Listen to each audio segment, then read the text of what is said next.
Birthdays are supposed to be celebrations, not funerals for 30-year marriages. Yet here I sat, staring at divorce papers wrapped in silver gift paper, complete with a gaudy bow on top. Frank always did have a twisted sense of humor. I'm Elsie, and my husband just told me he wants to start a new life. Without me. On my 55th birthday. I think it's best if we handle this amicably, Frank said, his voice carrying that same measured tone he used when explaining complex engineering problems to clients. I've already spoken with my lawyer. He's drawn up a fair settlement. The restaurant buzzed around us, other diners laughing and clinking glasses. A waiter hovered nearby, probably wondering why the woman at table 12 was clutching unopened gift wrap like it might explode. Fair? The word tasted bitter. You ambush me at dinner and call this fair? Frank adjusted his collar, a nervous tic I'd noticed over 3 decades of marriage. I thought a public place would help keep things civil. Civil? I laughed, drawing stares from nearby tables. Like serving divorce papers for dessert? Lower your voice, Elsie. People are starting to stare. Let them. I pushed my chair back, the legs scraping against hardwood. 30 years, Frank. 30 years of cooking your meals, ironing your shirts, supporting your career. And this is how you thank me? He leaned forward, lowering his voice. I've given you everything you could want. A beautiful home, financial security. Everything except loyalty. The words shot out before I could stop them. His face tightened. This isn't about loyalty. We've grown apart. You must have noticed. Of course I'd noticed. The late nights at work, the mysterious business trips, the new cologne he'd started wearing 6 months ago. I wasn't stupid, just willfully blind. Is there someone else? Frank's silence was answer enough. Who is she? That's not important right now. He reached for his wallet, pulling out crisp bills. Let's not make this uglier than it needs to be. I stood up, my hands shaking. You're right about one thing, Frank. This doesn't need to be ugly. I picked up my water glass. It can be spectacular. The water hit his face before he could react, drawing gasps from nearby diners. As it dripped down his expensive shirt, I saw something I'd never seen before, fear in his eyes. Happy birthday to me, I said, dropping the empty glass on the table. And Frank, tell your lawyer to expect a call from mine. I walked out of that restaurant with my head high, leaving behind 3 decades of marriage and a very wet soon-to-be ex-husband. My phone buzzed in my purse, probably Megan calling to wish me happy birthday. Our daughter didn't know yet. Nobody did. In the parking lot, my composure cracked. Tears burned my eyes as I fumbled with my car keys, but I refused to let them fall. Frank wanted amicable. He should have thought of that before gift-wrapping my heartbreak. The divorce papers sat in my passenger seat, that ridiculous bow mocking me. I started the engine, my mind already racing with questions. Where would I live? What would I tell our friends? How would Megan react? But beneath the fear and hurt, something else stirred. Something that felt dangerously like revenge. Frank thought he could discard me like yesterday's newspaper, start fresh with whoever she was. He thought I'd roll over, take his fair settlement, and disappear quietly. He was about to learn just how wrong he was. I pulled out of the parking lot, leaving behind the restaurant where my marriage ended. Ahead lay uncertainty, fear, and pain, but also possibility. And perhaps, just perhaps, the sweet taste of justice. Happy birthday to me, indeed. Megan's face twisted with rage as she paced my kitchen, her heels clicking against the tile like angry punctuation marks. He did what? I watched her from my seat at the counter, wondering how my daughter had grown into such a fierce defender. The divorce papers lay between us, that gaudy bow now crushed and forgotten. Your father thinks he's being generous, I said, tracing the rim of my coffee mug. He's offering me the house. The house you both own? How magnanimous of him. Megan stopped pacing, her marketing executive persona slipping into place. What about his pension, the investments, the vacation property? According to these papers, those stay with him, for his retirement plans. His retirement plans? Megan's laugh could have cut glass. I'm calling him. Megan, don't. But she already had her phone out, jabbing at the screen. The call connected on speaker, Frank's voice filling the kitchen. Megan, I'm in a meeting. Cancel it. We need to talk about what you did to Mom. A heavy sigh crackled through the speaker. Your mother and I are handling this like adults. I'd appreciate if you'd stay out of it. Stay out of it? Megan's knuckles whitened around the phone. You served her divorce papers on her birthday, in a restaurant. It was a controlled environment. It was cruel, Dad. And this settlement, it's insulting. The settlement is more than fair. His voice took on that condescending tone I'd grown to hate. Your mother hasn't worked in 30 years. The house gives her security. The house gives you an easy out, Megan snapped. What about the money you've been moving around lately? Those new accounts Mom doesn't know about? The silence that followed was deafening. I straightened in my chair, watching my daughter's face carefully. What accounts? Lucas noticed some irregularities when he was helping you with your taxes last month, Megan said, her eyes locked on the phone. Want to explain those, Dad? Your husband had no right to go through my personal finances. Frank's voice had lost its patronizing edge, replaced by something sharper. And you have no right to interfere in matters between your mother and me. Someone needs to look out for her interests, since you clearly aren't. I'm done discussing this. The line went dead. Megan set the phone down carefully, too carefully. Mom, there's something you need to know. Lucas found... Not yet. I stood up, surprising myself with how steady my voice was. First, I need a lawyer. Then we can talk about what Lucas found.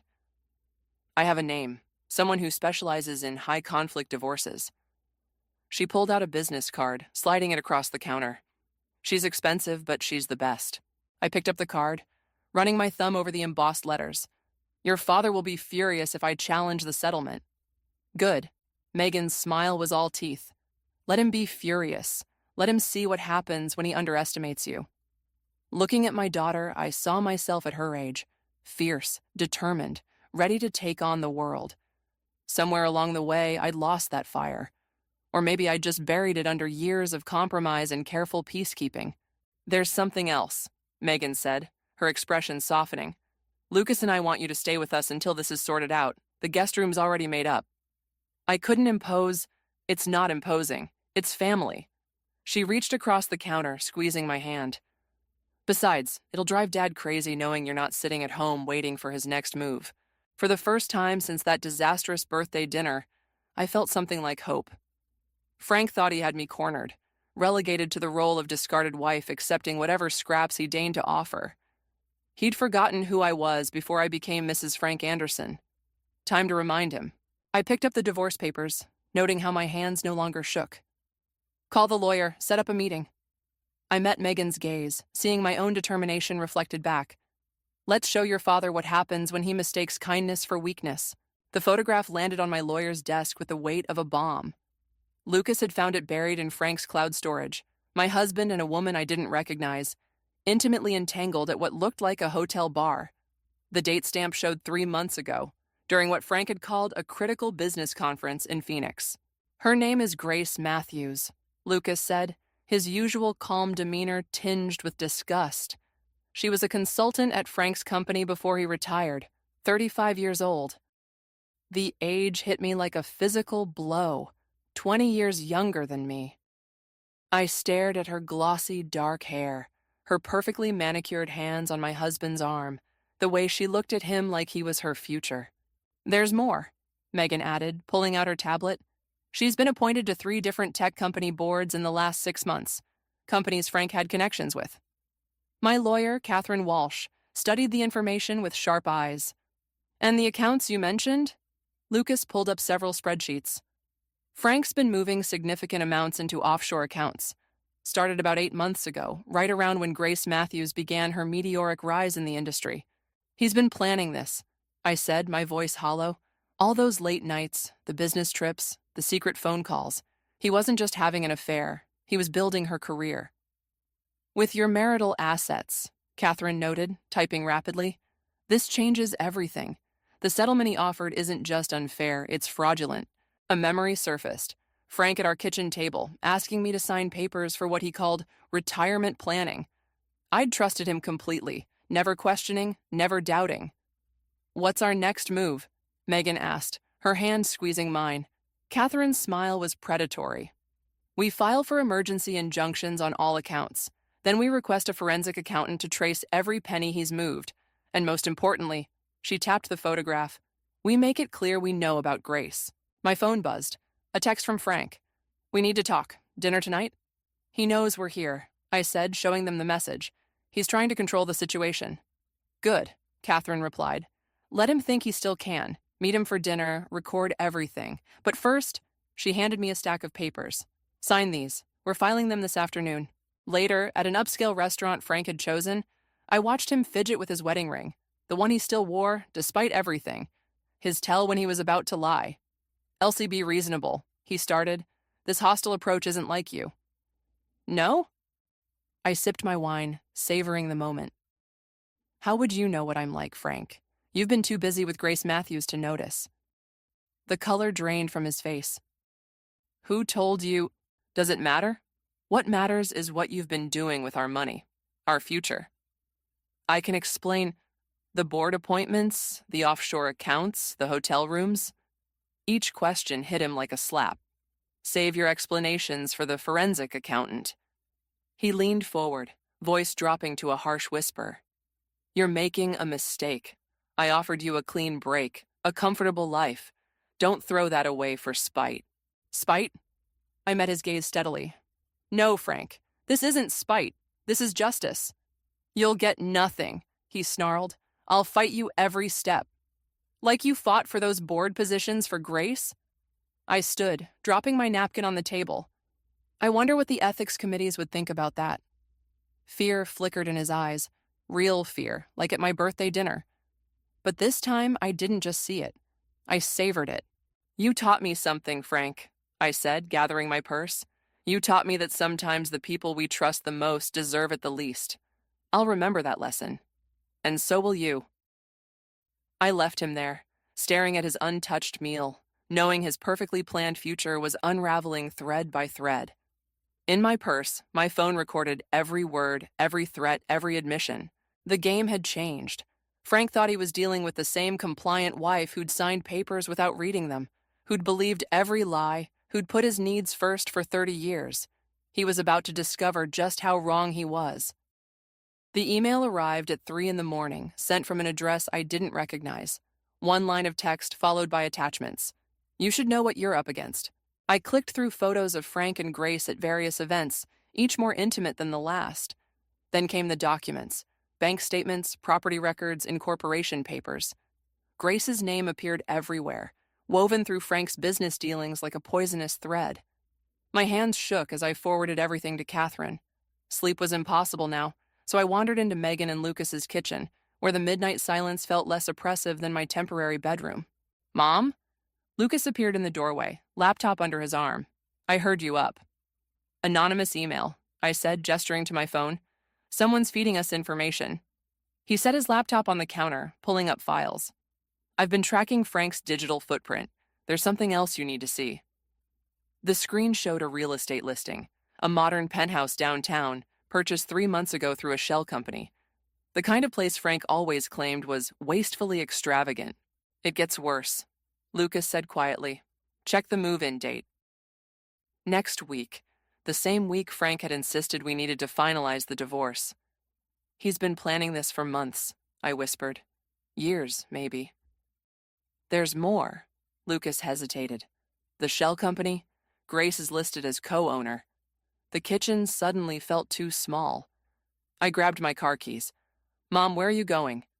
"To see my house, while it's still mine." Lucas grabbed his jacket. "I'm coming with you." The drive was silent.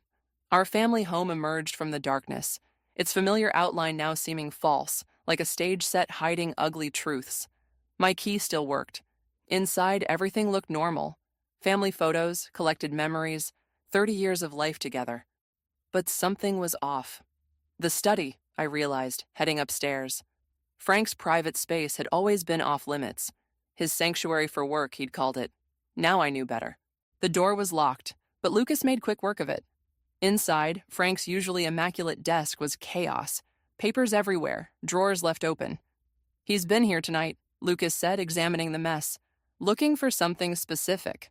I started sorting through papers, muscle memory from years of organizing Frank's life taking over. Bank statements, investment records, a half-empty bottle of expensive scotch I'd never seen before. Then I found it. Buried under tax forms, a handwritten letter from Grace. Frank, everything's ready. The boards are secured, the accounts are clean. After the divorce, we'll have full control. She'll never know how long we've been planning this. All your careful grooming of me is about to pay off. The words blurred. I sat heavily in Frank's chair, the leather still warm from his recent presence. Mom? Lucas's voice seemed far away. He didn't just betray me, I said, my voice strange to my own ears. He used me. All those years I supported him, managed his life, helped him climb the corporate ladder. I was just a stepping stone. Lucas gathered the papers quickly, taking photos with his phone. This is evidence. Catherine can use this. No. I stood up, something cold and clear crystallizing in my chest. Not yet. Frank's looking for these papers for a reason. They're valuable to him. What are you thinking? I'm thinking it's time to stop playing defense. I picked up Frank's scotch bottle, studying it. He taught Grace everything she knows about business, but he taught me everything about him. A car door slammed outside. Headlights swept across the windows. He's back, Lucas whispered. I grabbed the letters and key documents, leaving the rest scattered. Good. Let him wonder what's missing. Let him worry about what I know. We slipped out the back door as Frank's key turned in the front lock. In the car, Lucas looked at me with concern. Are you okay? I watched my house, Frank's house, disappear in the rearview mirror. No, but I will be. Because now I know exactly what kind of game we're playing. And for the first time, I was ready to play to win. The art studio smelled of turpentine and possibility. Megan had insisted I take these classes, claiming I needed something for myself. What she really meant was I needed somewhere to be that wasn't her guest room, obsessing over Frank's betrayal. Your strokes are too controlled, my instructor said, studying my canvas. Let go of the precision. Feel the emotion. Easier said than done.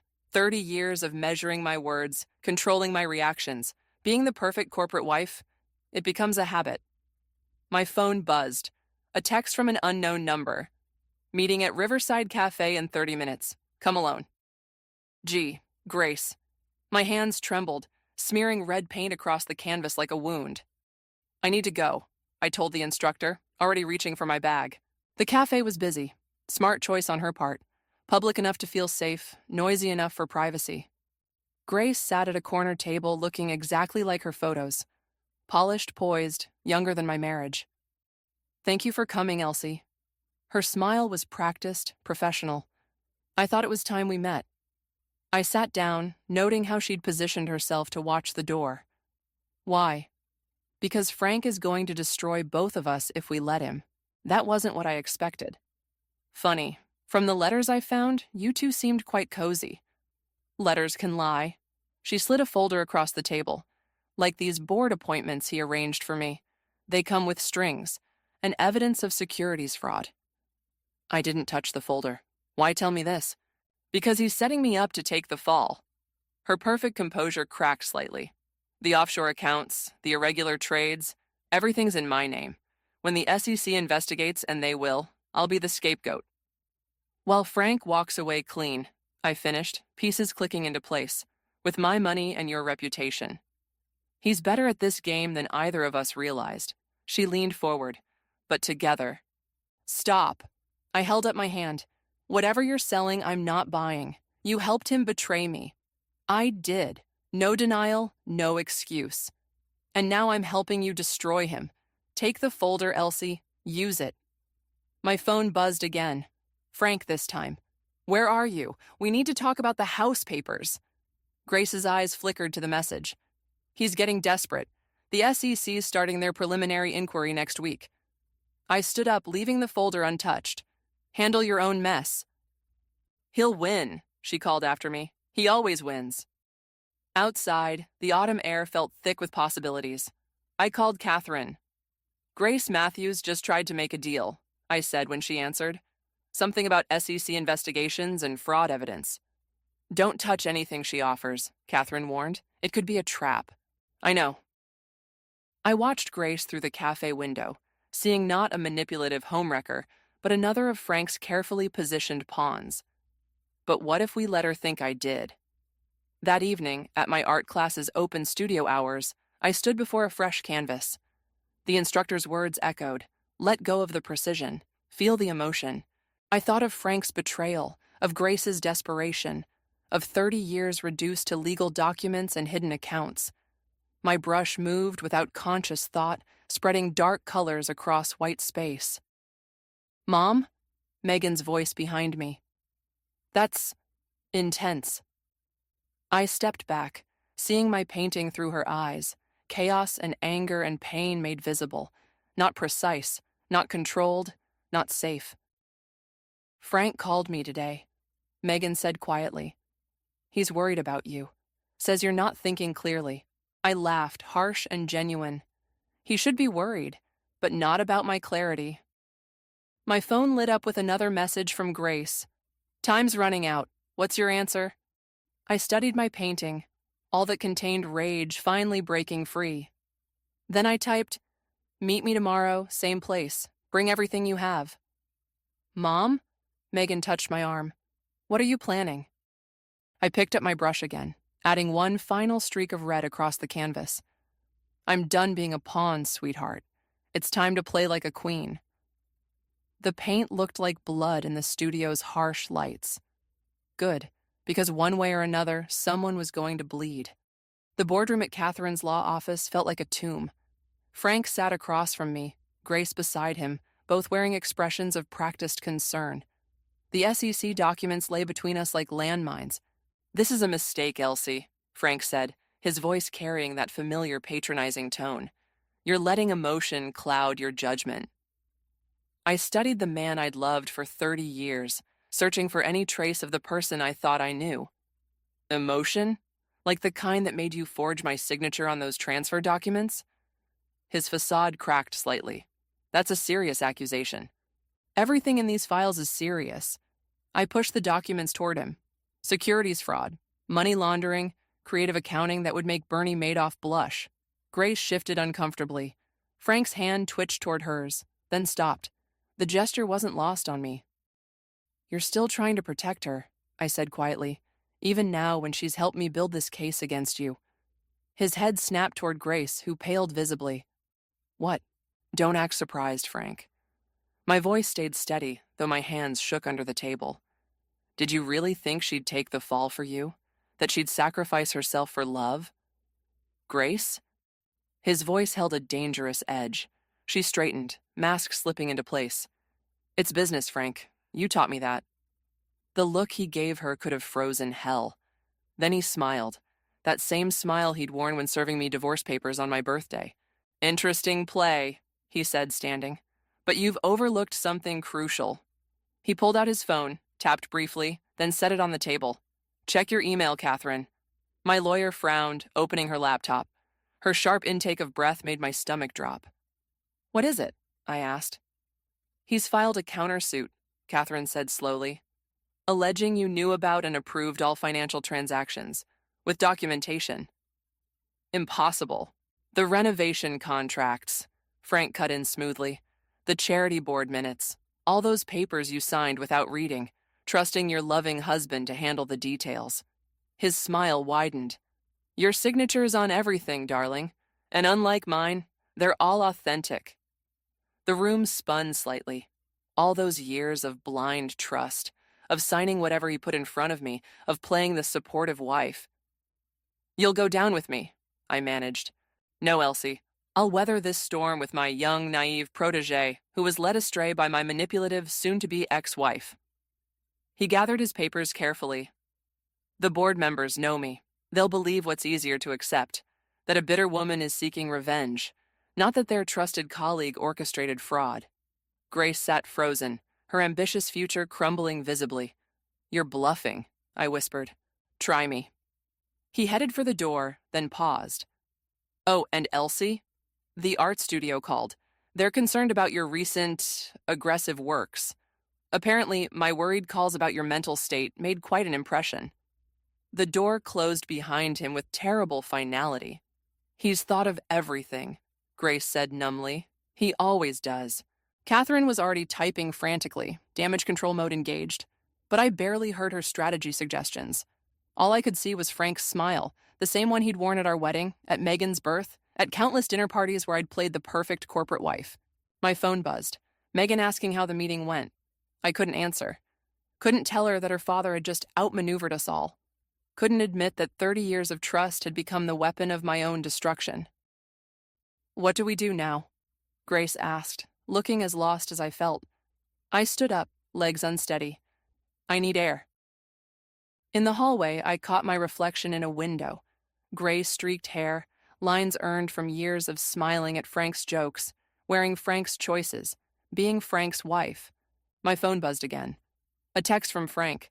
"The house papers need your signature by tomorrow. Let's not make this messier than it needs to be." I pressed my forehead against the cool glass, watching the city below continue its normal rhythm, unaware that my world was imploding. Then I straightened, remembering my latest painting, chaos and rage and something else, something that looked like freedom. Frank had thought of everything. Almost everything. The annual tech industry gala buzzed with artificial cheer, a perfect stage for what was about to unfold. I adjusted my black evening gown, the one Frank always said was too bold, and watched him work the room, Grace at his side like a trophy. Lucas appeared beside me, champagne in hand. The USB drive is planted in his laptop. Megan's got the presentation queued up. I checked my phone. One new message from Catherine. "SEC team standing by, give the signal." Frank caught my eye across the room, his smile faltering slightly. He excused himself from his group, making his way over. "Elsie, I didn't expect to see you here." "I'm still on the charity board, Frank. Remember? All those papers you had me sign?" His jaw tightened. "We should talk privately." "Actually," I gestured to the stage, "I believe you're about to give your retirement speech. Don't let me keep you." He studied my face, searching for tells he'd learned over 30 years. I gave him nothing. The chairman called Frank to the stage. Applause rippled through the room as he took his position behind the podium, Grace beaming from the front row. "Distinguished colleagues," he began, "after 30 years in this industry." The presentation screen behind him flickered. His carefully prepared slides disappeared, replaced by financial documents, email exchanges, and photos. All the evidence we'd gathered, now displayed for his peers to see. Frank faltered mid-sentence, turning to look. His face went ash-white. "Keep going, Frank," I called out, loud enough for everyone to hear. "Tell them about your retirement plans, the offshore accounts, the manipulated board appointments, the fraud you plan to pin on your mistress." Grace stood up sharply, her perfect composure cracking. "You said you'd protect me." "He lies, Grace. That's what he does." I moved toward the stage. "He used my signatures to build his empire, used your ambition to create his scapegoat, and thought he could discard us both when it suited him." Security guards appeared at the doors. Not hotel security, but SEC agents. Frank saw them too. His hands gripped the podium. "This is a mistake," he announced to the shocked crowd. "My wife is unwell." "Your wife," I cut in, "has been working with federal investigators for weeks. Those signatures you relied on? Every document dated after your affair began is now evidence of coercion in a federal fraud investigation." The room erupted in whispers.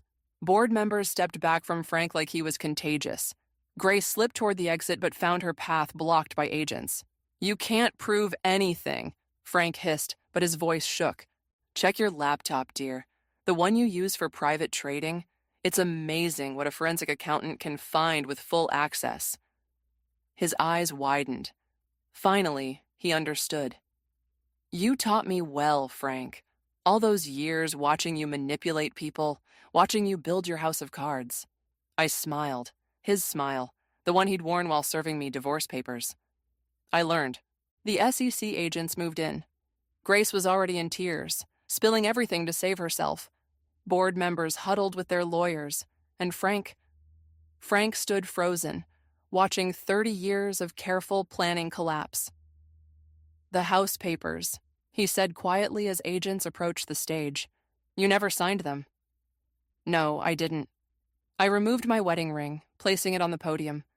"Consider it my retirement gift to you." They led him away in handcuffs, past shocked colleagues and flashing phones, past Megan, who stood straight-backed, her father's daughter in strength if not in character, past the life we'd built on lies and careful signatures. In the chaos, Lucas touched my arm. You okay? I watched Frank disappear through the doors, shoulders slumped, no longer the giant who had dominated my life. I thought this would feel more like victory. Maybe it's not about winning, he said quietly. Maybe it's about surviving. My phone buzzed, Catherine confirming that everything was proceeding as planned. The legal machinery would grind forward, justice would be served, and I was free. The taste wasn't exactly sweet, but it wasn't bitter either. It tasted like truth, like strength, like tomorrow. The gallery hummed with opening night energy as visitors moved between my paintings. Each canvas told a piece of my story, rage, betrayal, rebirth, though the patrons saw only abstract emotion in bold strokes. The series is called Signatures, I heard the curator explain to a group. Each piece explores themes of identity and power. I touched the simple silver pendant at my throat, my first purchase with my own money after the divorce settlement. Frank's assets were frozen pending his trial, but my share had been secured, along with something far more valuable, my freedom. That one's my favorite, Megan said, pointing to a particular piece. Dark lines tangled with splashes of crimson, but at the center, a small spark of gold broke through. I'd painted it the day Frank's plea deal was finalized. Mine too, I admitted, though I'm not sure why. I do. She squeezed my hand. It's the first one where you let the light in. A commotion near the entrance drew our attention. Grace stood there, looking less polished than during her testimony that had helped convict Frank. She spotted me and moved forward, ignoring the curious stares. I wasn't sure you'd come, I said when she reached us. I almost didn't. She studied the painting before us, the one where gold broke through darkness. The board positions fell through. All of them. I know. Was it worth it? Burning everything down? I considered her question carefully. Ask me again in 10 years. She nodded, understanding what I couldn't quite say. We'd both lost and won in different ways. She turned to leave, then paused. Frank asked about you. In prison. What did you tell him? That you're having an art show. A ghost of her old smile appeared. He wouldn't understand what that means, would he? After she left, Lucas appeared with champagne. Sold another one. The big piece from your angry period? I laughed. Actually laughed. Is that what we're calling it? Better than the month Mom went nuclear on Dad, Megan quipped. The curator approached, beaming. Elsie, there's someone who'd like to discuss commissioning a series for their corporate offices. Go, Megan urged. Be brilliant. I moved through the gallery, noting how differently I carried myself now. No more careful steps, no more measured words. The woman who had signed papers without reading them was gone. Near the back wall hung my latest work, still untitled. Unlike the others, its colors were neither dark nor light, but something in between, complex, uncertain, real, like life after revenge. My phone buzzed. A message from Catherine. Judge denied Frank's appeal. It's really over. Over. Such a simple word for such a complicated truth. A young woman stood studying my untitled piece, her expression thoughtful. I can't decide if it's about endings or beginnings, she said as I approached. I touched my silver pendant, thinking of Frank in his prison cell, of Grace rebuilding her life, of Megan and Lucas's steadfast support, of my own reflection, finally recognizable again. Maybe it's both, I replied. Maybe that's the point. She nodded slowly. The technique here, it's unusual. Like you're signing your name across the whole canvas, over and over, but in colors instead of letters. I smiled, remembering all those years of signing Frank's papers, of writing his name beside mine, of letting my signature become a weapon he wielded. Sometimes, I said, you have to sign your name 1,000 times before you remember who you are. The gallery lights dimmed slightly, a signal that opening night was winding down. Soon Megan and Lucas would take me to dinner, and tomorrow I'd return to my studio, where blank canvases waited. Frank had taught me about power, about signatures, about careful plans and hidden motives. But he'd never understood the most important lesson. Sometimes the strongest signature isn't written at all. Sometimes it's painted in light breaking through darkness, in truth shattering lies, in the simple act of standing in a gallery surrounded by your own voice, finally and fully heard. A millionaire nearly swerved off the road when he noticed a young woman sitting on the sidewalk with two little twin girls. When he stopped to help, he was stunned to discover who she was. The evening sun dipped slowly over the city, casting golden hues on the buildings. The hum of urban life filled the air, car horns, snippets of conversations, and the constant drone of engines blended into a chaotic symphony. Amid this bustling energy, a woman moved slowly, almost dragging her feet. Her name was Sarah, her pale skin and weary eyes revealing the endless exhaustion that weighed on her. Beside her walked two little girls, her precious treasures, the only light in her otherwise dark world. The twins were nearly identical, with curly chestnut hair and inquisitive expressions, though hunger had muted their usual liveliness. Sarah felt a lump in her throat, not just from the pangs of hunger, but from the relentless pressure of trying to care for her daughters in a world that seemed to have turned its back on them. It had been months since they lost their home. The modest apartment she rented with her earnings from cleaning houses was taken away by the landlord when she could no longer pay. Sarah had tried everything, seeking extra work, asking friends for help, even considering a loan. But every door seemed to slam shut. Now she wandered aimlessly, hoping to find shelter or at least a place to rest for a while. The girls didn't fully understand what was happening, though they were beginning to sense it.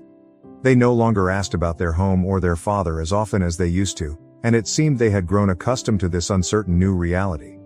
Yet, a glimmer of hope still sparkled in their eyes. They believed their mother would find a way. "Mom, are we going to eat today?" asked the younger twin, Susan, tugging softly at Sarah's hand. Sarah closed her eyes for a moment, trying to hide the pain that grew heavier with each passing day. She knelt down in front of Susan, looked her in the eyes, and forced a smile, though her face betrayed her sadness. "Very soon, sweetheart. We'll find something, I promise. Mommy always finds a way." Deep down, Sarah felt her strength fading. The backpack she carried, filled with their few belongings, seemed heavier than ever. She glanced around, desperately searching for a kind face or even a faint sign of hope. But the city, with all its noise and activity, remained indifferent to her suffering. The streets grew busier as they neared the city center. At every corner, bustling restaurants overflowed with people in expensive suits, window displays showcased flawless mannequins, and luxury cars zipped by just inches from the sidewalk. It was a different world, one Sarah no longer belonged to. As she crossed a busy intersection, something caught her eye. On the opposite side of the street stood a sleek, shiny sports car. Leaning against it was a tall man in a dark suit and expensive sunglasses. His confident posture made him stand out from the crowd. Mark. His name immediately surfaced in Sarah's mind. In that moment, it felt as if the entire world froze.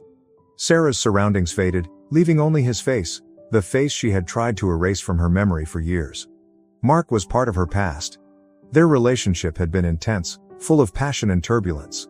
Mark was the center of Sarah's universe, but one day, he vanished without a word, no explanation, no goodbye, leaving behind only silence. Sarah was left with a broken heart and shattered promises. Soon after, she discovered she was pregnant. The twin girls, who inherited so many of their father's features, were constant reminders of him. Sarah had never told Mark about the children. Fear, confusion, and eventually resentment kept her secret locked away. Mark, casually checking his phone, suddenly looked up. His eyes, hidden behind dark sunglasses, connected with Sarah's and then shifted to the girls standing beside her. Something about them caught his attention and wouldn't let go. Slowly, he removed his sunglasses and looked again, this time more carefully. The girls. There was something in their faces, their hair, their eyes, even the way they moved, that stirred a memory of his own childhood. The realization hit him like a wave. Could they really be mine? The thought struck deep. Mark frowned, trying to rationalize it, but the resemblance felt too uncanny to dismiss as coincidence. So much time had passed since he'd last seen Sarah. Although their relationship had ended abruptly, he never imagined she might be raising his children without his knowledge. Mark, a man accustomed to controlling every aspect of his life, felt his grip on that control slipping. Since building his business empire, his life had revolved around work, investments, and expanding his wealth. Love, let alone family, had no place in his meticulously planned schedule. Women came and went, leaving no mark because he never allowed them to stay long enough to leave one. But now, seeing these girls, who might be his, something shifted within him. Sarah tried to keep walking, even as her heart raced wildly. She knew Mark had recognized her, and she understood that avoiding him wasn't an option for much longer. The girls bore too much of his likeness. The truth was written all over their faces, and sooner or later, Mark would demand answers. At the next crosswalk, Sarah stopped. She couldn't keep going. The girls clung to her skirt, their small hands trembling with exhaustion, much like her own spirit. She scanned her surroundings, desperate for a way out, but it seemed fate had already decided the course. Across the street, Mark stood frozen, his gaze fixed on them. Something inside him pushed him forward, even though he didn't yet have the words or the plan. He knew this moment could alter everything.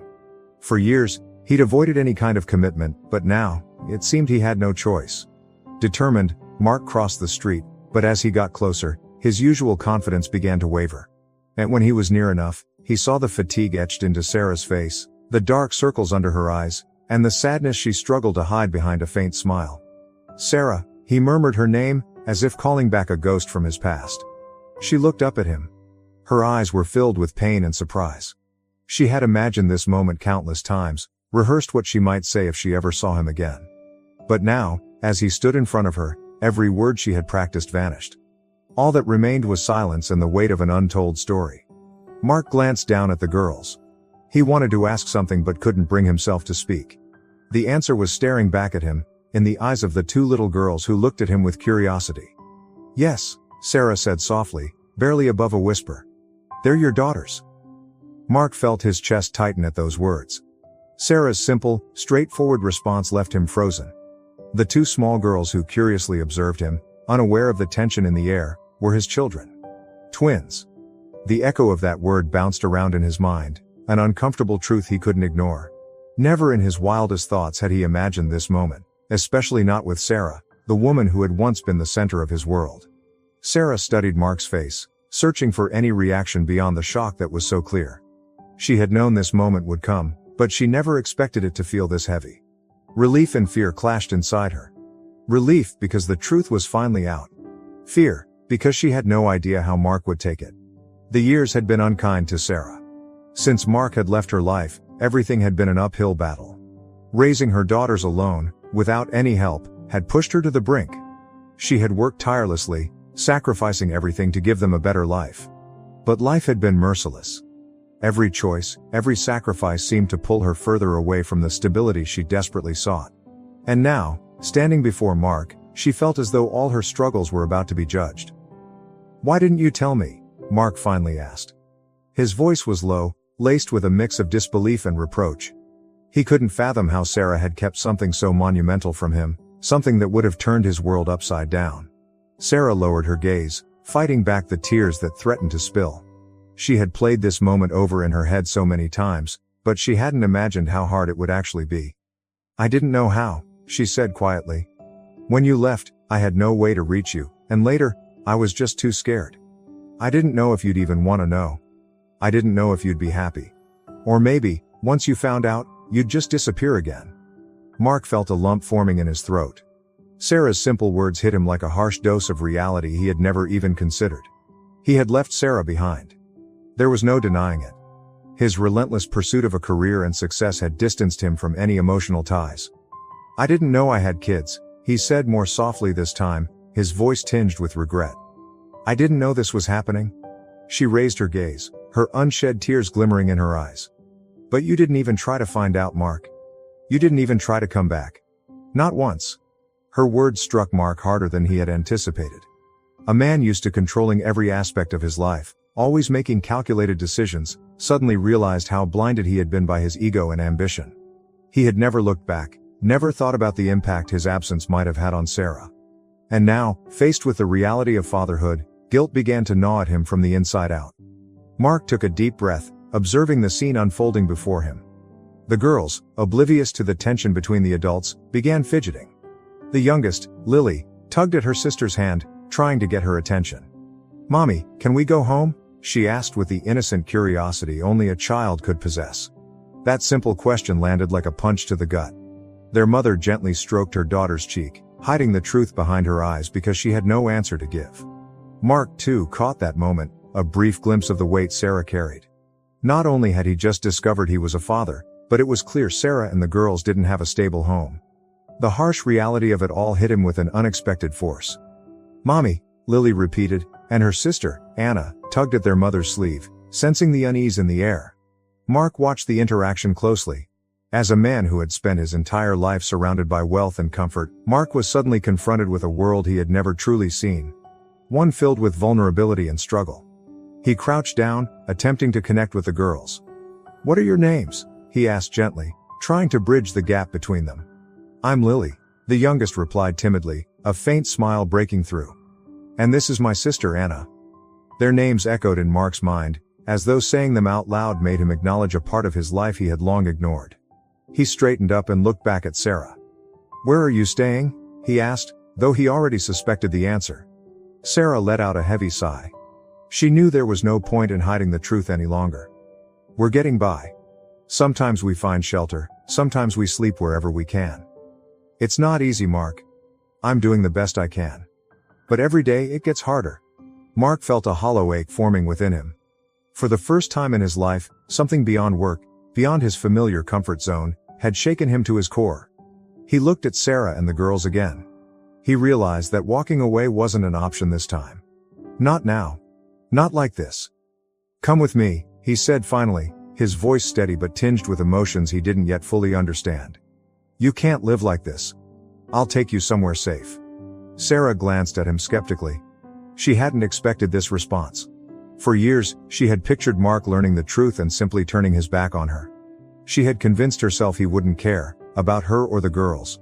But now, his offer of help left her feeling unbalanced.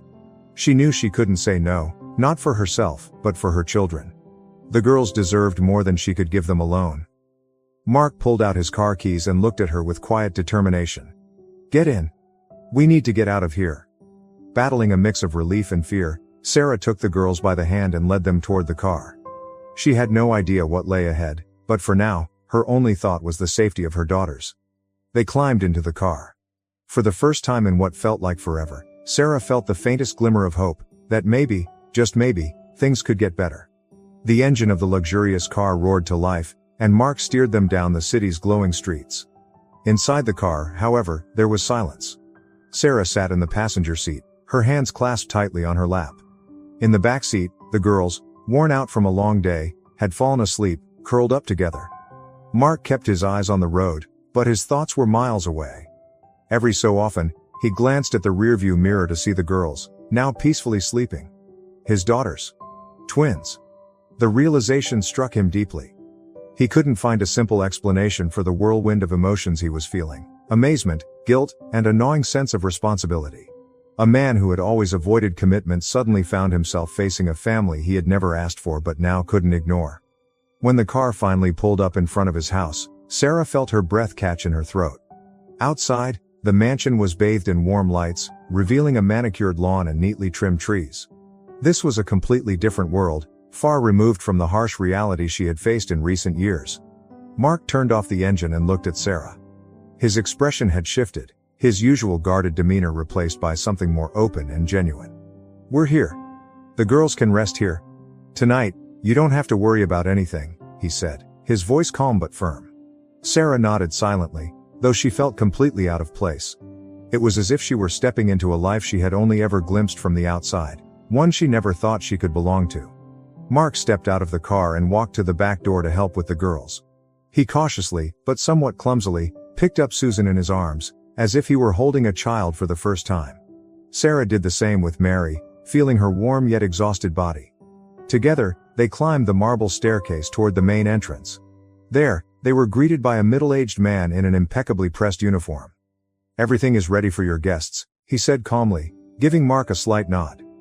Mark responded with a brief nod. "Take our things to the West Wing," he instructed before entering the house. Sarah followed behind, her eyes taking in the spacious interior. Everywhere she looked, there were expensive paintings, gleaming floors, and crystal chandeliers. She felt even more out of place in this lavish environment. Her struggles and pain seemed to have no place here. "The girls can rest here," Mark said, pointing to a large, bright room that looked like something straight out of a storybook. Soft, neatly folded blankets were arranged on the bed, and long velvet curtains framed the windows. Sarah gently laid Mary on one of the beds. Mark did the same, though it was clear he wasn't used to this. They stood in silence for a while, watching the girls fall into a peaceful sleep, completely unaware of the worries that had consumed their parents throughout the day. "Are you sure this is the right thing to do?" Mark asked suddenly, breaking the silence. Sarah looked at him, surprised. Mark, what are you talking about? I'm not used to this. I don't know how to handle this, he confessed. For the first time, she heard vulnerability in his voice, something she had never noticed before. I didn't expect this either. Children, and you, living like this. I just don't know what the right thing to do is. Sarah felt a lump form in her throat. She wasn't sure whether to feel relief from his honesty or become even more cautious. I don't know either, she whispered. For so many years, I've just been surviving. I forgot what it was like to actually live. But these girls, they're everything to me. They're the only thing that matters. Mark nodded in understanding. I get it, he said, listening carefully to her words. And I will try to make things right. Then prove it, Sarah said, lowering her voice. Not with words, but with actions. Mark nodded, fully realizing that now, he would have to do things he had never done before, build his life on something more than success and money. Let them rest, he said softly. We'll talk tomorrow, he added, pointing toward the door. Sarah silently agreed. She knew that difficult decisions were waiting for them ahead. As they left the room, Mark quietly closed the door and turned to her. You need to rest too. I can have a room prepared for you if you want. Sarah shook her head. No, I'll stay with them. I can't leave them alone in a strange place. All right, Mark agreed. In the morning, we'll discuss everything. He glanced at her one more time before heading to his own suite.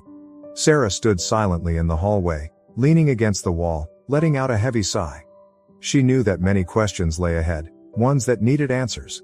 But, at least, her daughters were safe. And that was all that mattered. The next morning, the first rays of sunlight pierced through the heavy curtains of the mansion, filling the room with a soft glow. The girls were still asleep. Their small bodies were snuggled warmly in soft blankets. Sarah had been awake for a while but hadn't gotten up. She lay there, staring at the ceiling, listening to the steady breathing of her daughters while replaying the events of the past day in her mind. She was in Mark's house, the man who had broken her heart, but now seemed to be the only one offering her help. It was ironic and terrifying at the same time. For years, she had learned to rely only on herself, trusting no one, and now everything had turned upside down. It felt as though the very walls of this house reminded her of the vast divide between their worlds. A world where she had to fight for every scrap, and a world that seemed built on endless wealth and comfort. Her thoughts were interrupted by a soft knock at the door. The butler entered with a perfectly polite smile. Good morning, he said softly. Mark Viktorovich has asked me to prepare breakfast for you and your children. They're waiting for you in the dining room when you're ready. Sarah nodded, surprised by the unexpected kindness. Thank you, she said quietly. After the butler left, Sarah slowly approached her daughters' beds and began waking them up. Susan was the first to open her eyes and smile. Mom, this bed is so soft, she whispered, snuggling deeper into the blanket.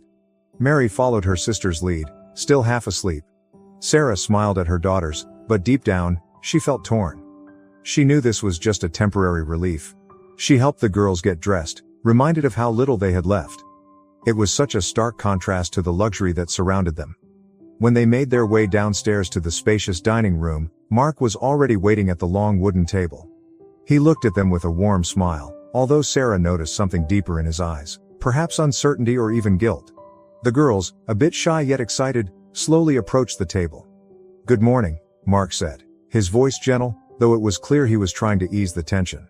Good morning, the girls replied quietly, taking their seats.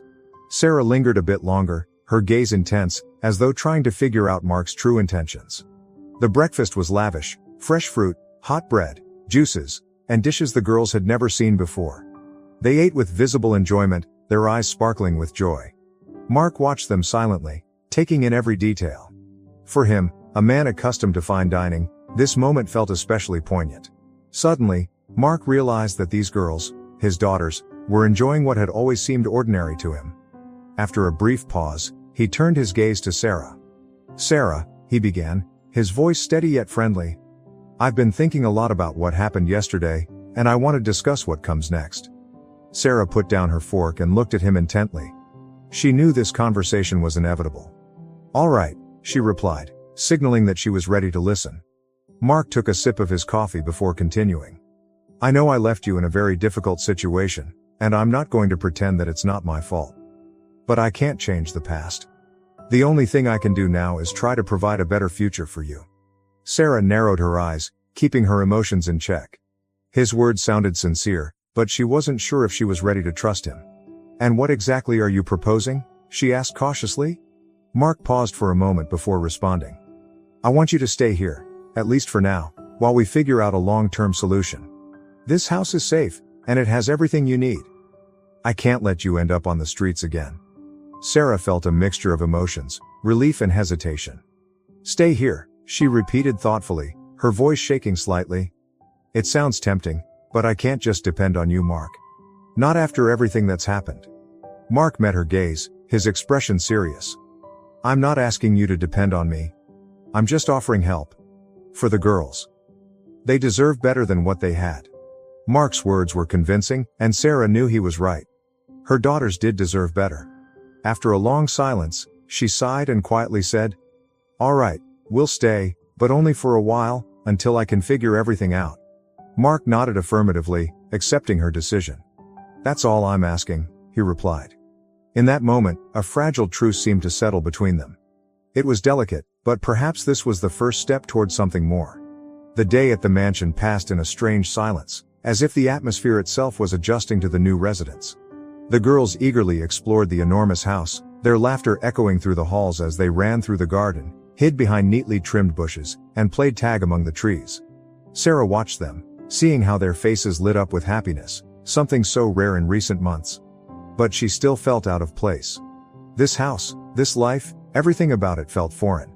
She knew this was temporary, but even this brief time with Mark stirred up so many old feelings and questions. On his part, Mark was making an effort to show that his interest wasn't just about business and money.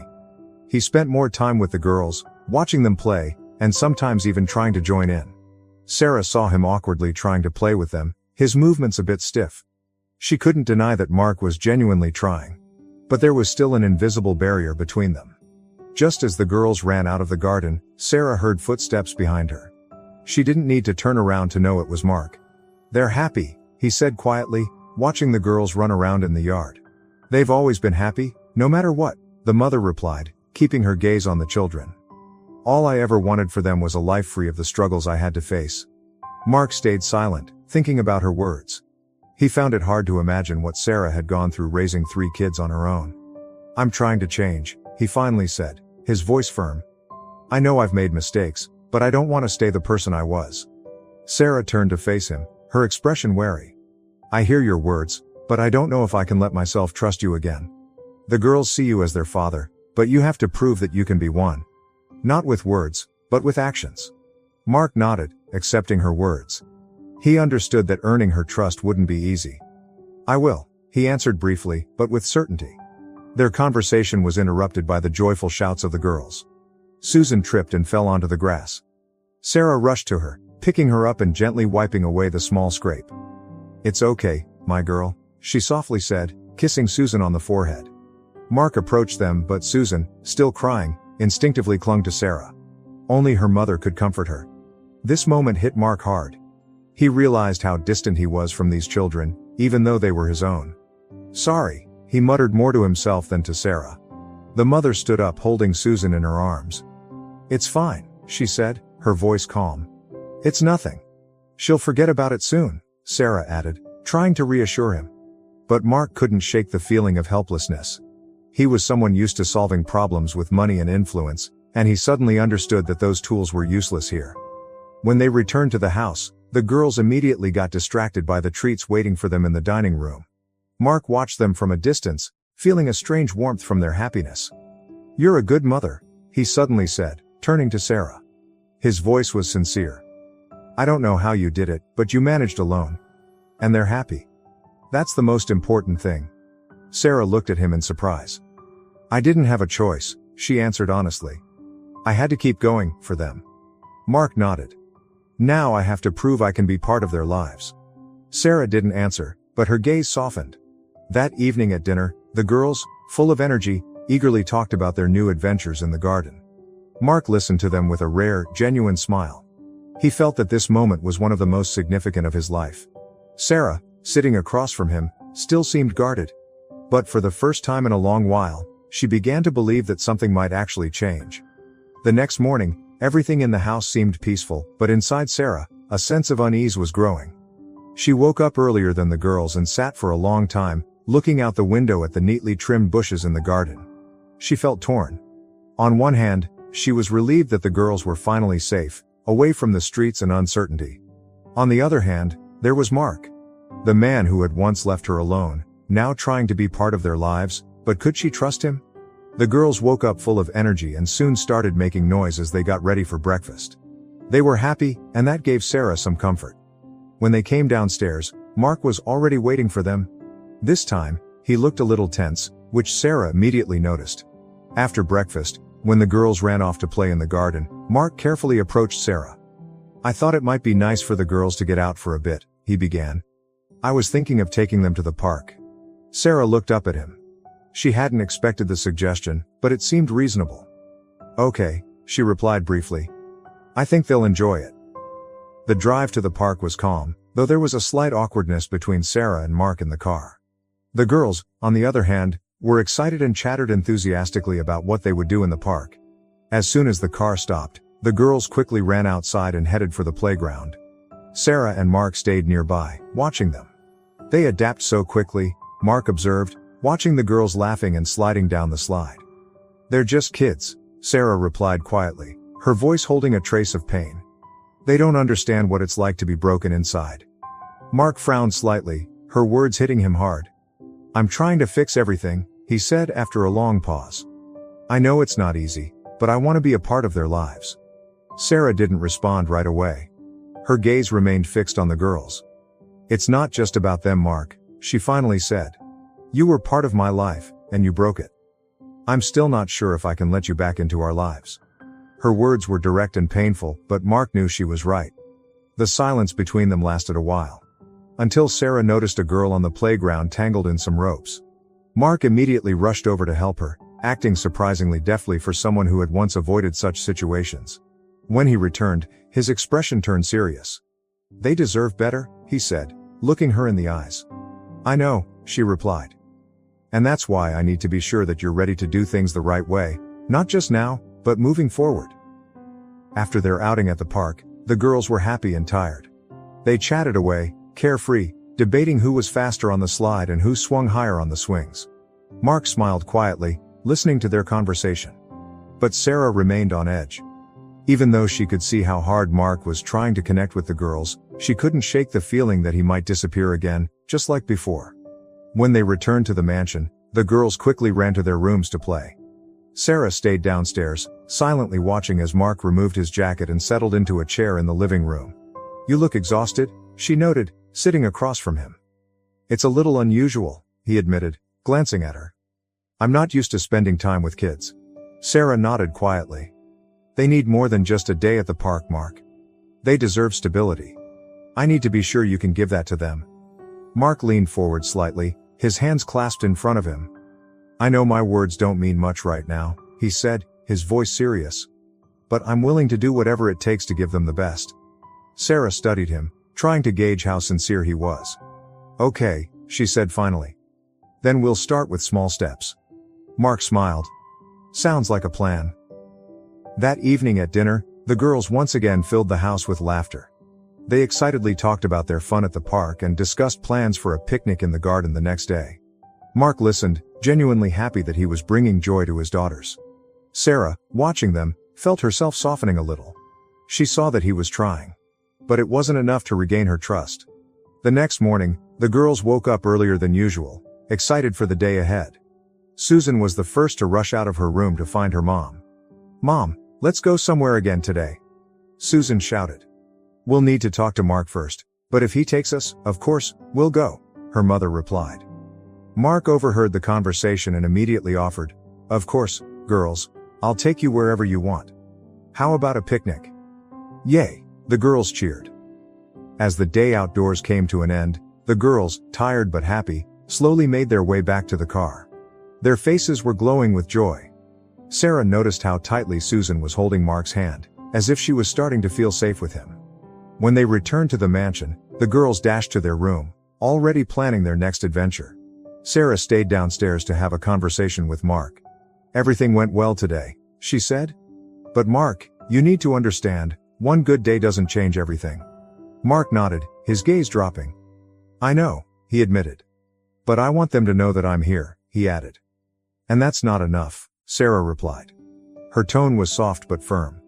Being here is easy, but you have to show them that you can stay, no matter what. Mark paused, understanding that she needed more than just his words. But how could he prove that when his past still seemed to pull him back? Suddenly, their conversation was interrupted by a doorbell. Sarah flinched, and Mark frowned. I'll get it, he said, standing up. At the door stood a tall man in a sharp suit. It was Mark's old business partner. You're always on time, Mark said flatly, gesturing for him to come inside. Sarah immediately sensed that this visit was important. She stepped back, watching the two men head toward the office. For almost an hour, she could hear muffled voices from behind the door. The conversation seemed to grow more intense. At one point, she heard Mark raise his voice. You can't just leave all of this in the past. It doesn't work that way. I'm not trying to, Mark shot back sharply. But I won't let it destroy my family. Those words made Sarah freeze. What were they talking about? When the door finally opened, Mark quickly left, nodding a brief goodbye to Sarah. His face was grim, and his steps were quick. Mark followed behind, his face tense. He stopped in front of Sarah, but didn't speak right away. What did you talk about? She asked, her voice steady but cautious. It's not important, Mark replied, avoiding the question. Sarah stared at him, her eyes flashing with anger. If it affects me or the girls, it's important. Mark sighed. I'll handle it, he said. I promise. Your promises don't mean anything to me anymore, Sarah replied coldly. I want to know the truth. Mark looked at her. His eyes were filled with conflicting emotions. Give me some time. I'll tell you everything, but right now, I just can't. She turned away, feeling the growing mistrust. You don't have much time, Mark. Later that evening, after the girls were asleep, Sarah sat by her bedroom window, staring out at the darkening garden. Her thoughts were heavy and restless. The conversation with Mark and his evasive answers triggered old fears in Sarah. She began to realize that his past might be far more complicated than she had ever imagined. But what exactly was he hiding? And how could it affect their future? The door creaked open softly, and Mark appeared in the doorway. Can I come in? He asked cautiously, looking at her. Sarah nodded without turning. I thought we needed to talk. He started, walking in and closing the door behind him. Sarah didn't respond, her gaze still fixed on the window. You're angry, he said after a pause. Of course I'm angry, Sarah replied, finally turning to face him. Her eyes were filled with exhaustion and fury. You're hiding something again. How can I trust you if you're not telling me the truth? Mark sighed heavily and sat across from her. It's not as simple as you think, he said. There are things from the past. They could hurt not just me. Sarah tensed, her attention sharpening. Not directly, he added quickly. But there are people who might try to use my past against me. And it could affect you? Sarah frowned, her hands clenched into fists. You should have told me this sooner. I know, Mark admitted. I was trying to protect you, but maybe I did it wrong. Sarah smiled faintly. Mark lowered his head. You understand that excuses won't work anymore. Mark, he's my old partner, he began. We worked together on a few projects. Not all of them were clean. I thought I'd left that behind. But apparently, he decided to remind me of it. And you're telling me that this could threaten us? Sarah couldn't believe what she was hearing. I won't let that happen. Mark answered firmly. I'll do everything to make sure you're safe. Sarah stood up and started pacing the room. Her steps were agitated. I don't know if I can believe this. How many more secrets are you hiding from me? He stood up and walked over to her. I know I've earned your mistrust. But I want to fix this. I'm ready to tell you everything. Just give me time. Sarah stopped and looked at him.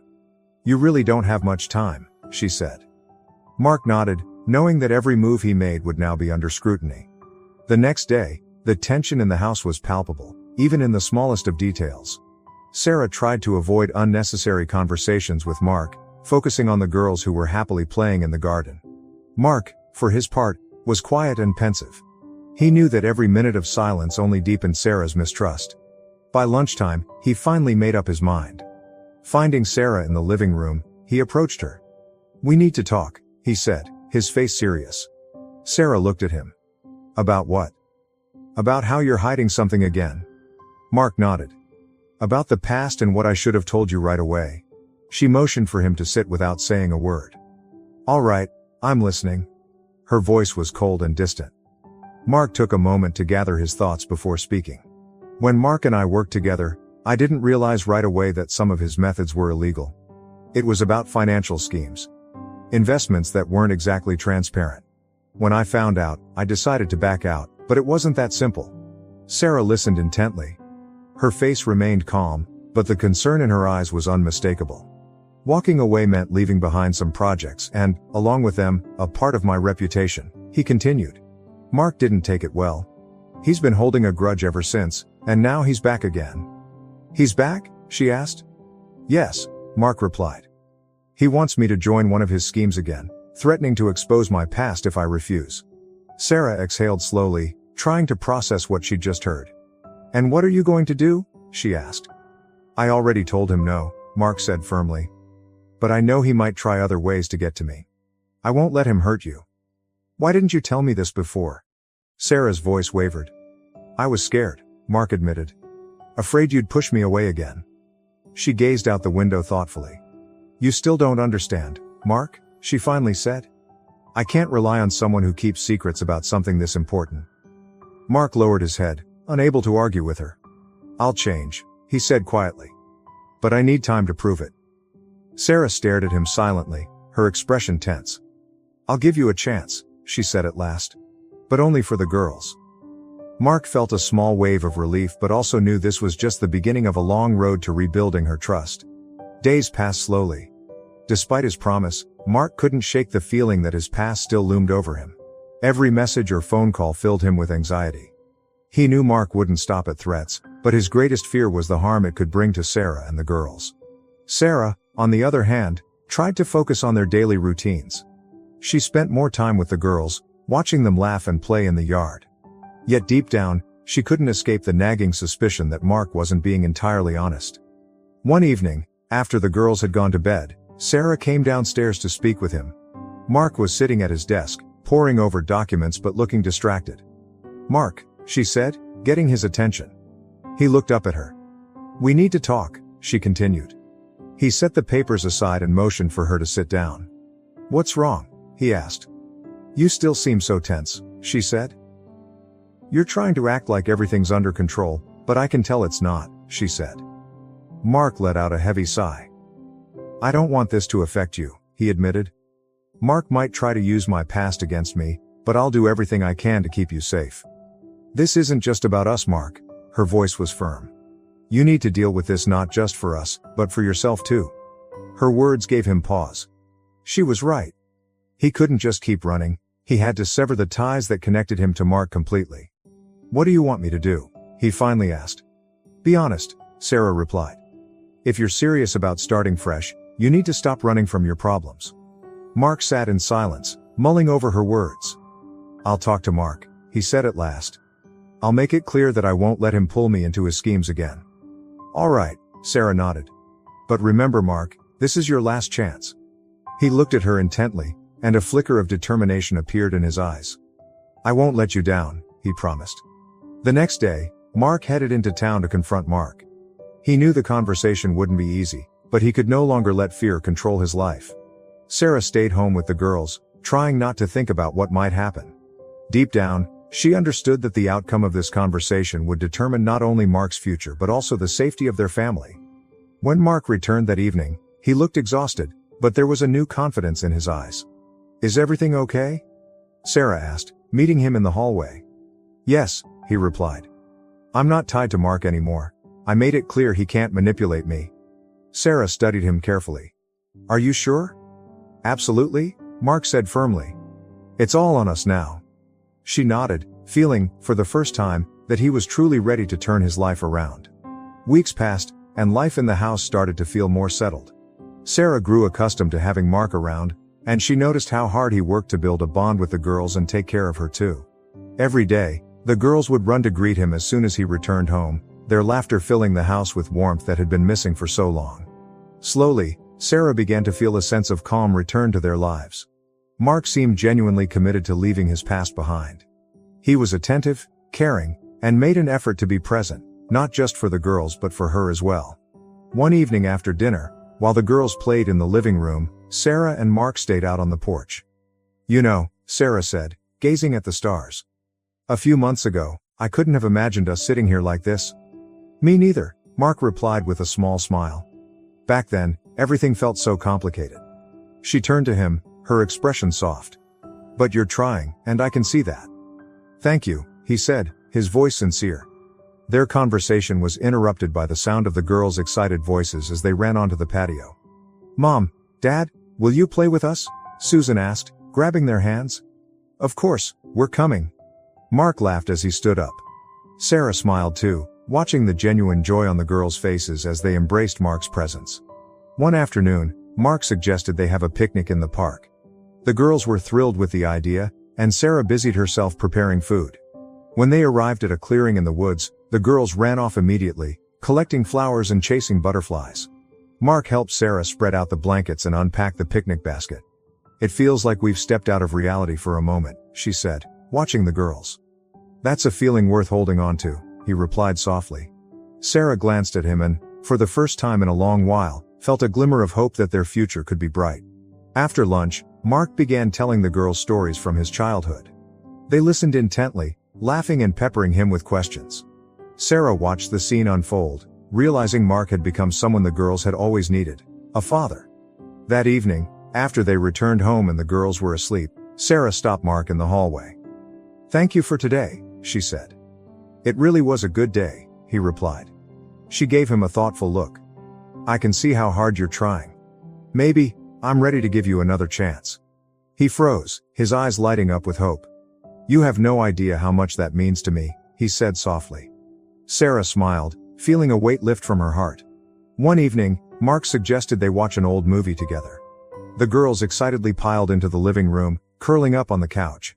Sarah sat down beside Mark, who instinctively rested his hand on her knee. At first, she tensed, but then allowed herself to relax. When the movie ended, Susan beamed and said, "This was the best night ever." Sarah and Mark exchanged smiles. "There will be plenty more nights like this," Mark said, gently stroking his daughter's hair. Later that night, as the house grew quiet, Sarah reflected on how far they had come. She realized she hadn't fully forgiven Mark yet, but her heart was no longer resistant to the idea. A knock at the door interrupted her thoughts. "Come in," she said. Mark entered, holding a cup of tea. "I thought you might want this," he said, offering it to her. Sarah smiled. "Thank you." He sat across from her, watching her face. "You look at peace," he noted. "I'm just thinking about us, and the girls," she replied. "I know things aren't perfect yet," he said. "But I feel like we're on the right track." "Maybe," she said quietly, meeting his gaze. Day by day, their bond grew stronger. Mark continued to show he had changed, and Sarah started to believe they might truly have a chance at happiness. Thank you for sticking with this story until the end. Share your thoughts on Sarah and Mark's journey in the comments below. Don't forget to subscribe, leave a like, and share this video with your friends and loved ones. It inspires us to keep creating new stories every day. Stay tuned for the next incredible tale, coming to your screen soon. We're so grateful to have you with us. Check out the catalog linked in the description below. Money has a way of turning family into strangers. I learned this truth while crouched behind our kitchen door, listening to my parents plot the death of my future. Emily's startup is our best chance at securing our retirement, my mother said. Lauren will understand. My father's sigh carried the weight of resignation. But her college fund, we promised. Emily has real potential. Lauren can take out loans or go to community college. Sometimes we have to make hard choices. I pressed my palm against my mouth, trapping the bitter laugh that threatened to escape. Of course they'd choose Emily. They always did. My perfect older sister with her business degree and startup dreams, while I was just Lauren, the backup child, the contingency plan. We should tell her tonight, my father said. No, let's wait until after Emily's presentation on Sunday. Lauren tends to get emotional, and I don't want anything spoiling Emily's big moment. I slid down the wall, my legs giving out beneath me. 10 years of straight A's, debate team captain, early acceptance to Princeton. None of it mattered. They were going to take my college fund, everything I'd worked for, and hand it to Emily like it was nothing more than spare change. My phone buzzed in my pocket. A text from Grandpa Henry. "Still coming over to help with the garden?" I typed back a quick yes and forced myself to stand. My legs felt wooden, disconnected from my body. As I grabbed my keys from the hook by the door, my mother's voice drifted out again. "It's not like Lauren has any real plans. Emily's the one with vision." The keys bit into my palm as I clenched my fist. No real plans? I'd been planning my escape from this family since I was 12. Now they were making sure I'd stay trapped here, watching Emily succeed while I withered in her shadow. I drove to my grandparents' house on autopilot, my mind racing through calculations. Without my college fund, Princeton was impossible. Student loans wouldn't cover enough. My part-time job at the library barely paid for gas. Grandpa Henry was waiting on the porch, his weathered face creasing into a smile. "There's my favorite gardener." I tried to smile back, but something must have shown on my face because his expression shifted. "What happened, sweetheart?" "They're giving my college fund to Emily," I said, the words tasting like ash. "For her startup. They haven't told me yet, but I overheard them." His face darkened. "Karen and Michael are doing what?" "Apparently Emily has real potential and I can just take out loans." I yanked a weed from the flower bed with unnecessary force. "Or better yet, settle for community college."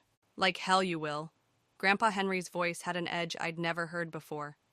"Your grandmother and I didn't spend 40 years building this family for them to throw away your future on Emily's pipe dreams." I looked up at him, dirt crumbling between my fingers. "What can we do? It's their money. It's their—" A slow smile spread across his face, reminding me that before he was my gentle grandfather who loved gardening, he'd been a corporate lawyer who never lost a case. "You let me worry about that. For now, focus on playing your part. Let them think you don't know anything." "Why?" "Because sometimes, Lauren, the best revenge isn't about getting even. It's about getting ahead." He patted the soil around a new rose bush. "And trust me, by the time we're done, your sister's startup won't be the only thing blooming this spring." I stared at him, understanding dawning slowly. "You have a plan."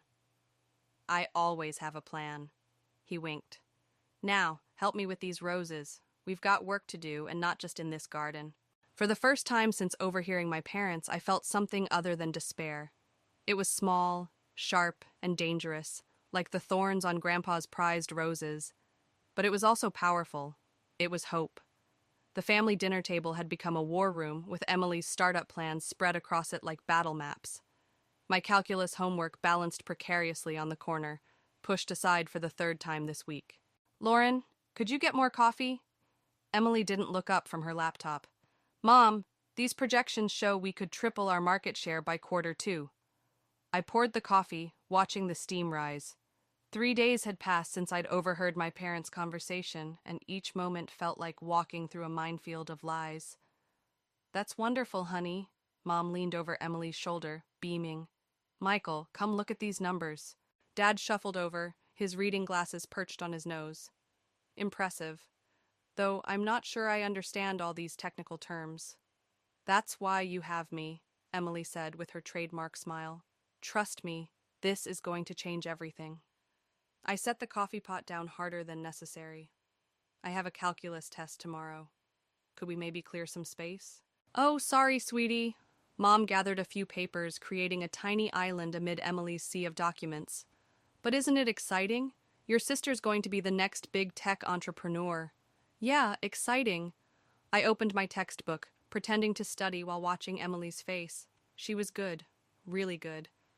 If I hadn't caught her practicing her investor pitch in the garage yesterday, repeatedly stumbling over explanations of massive losses, I might have believed her act too.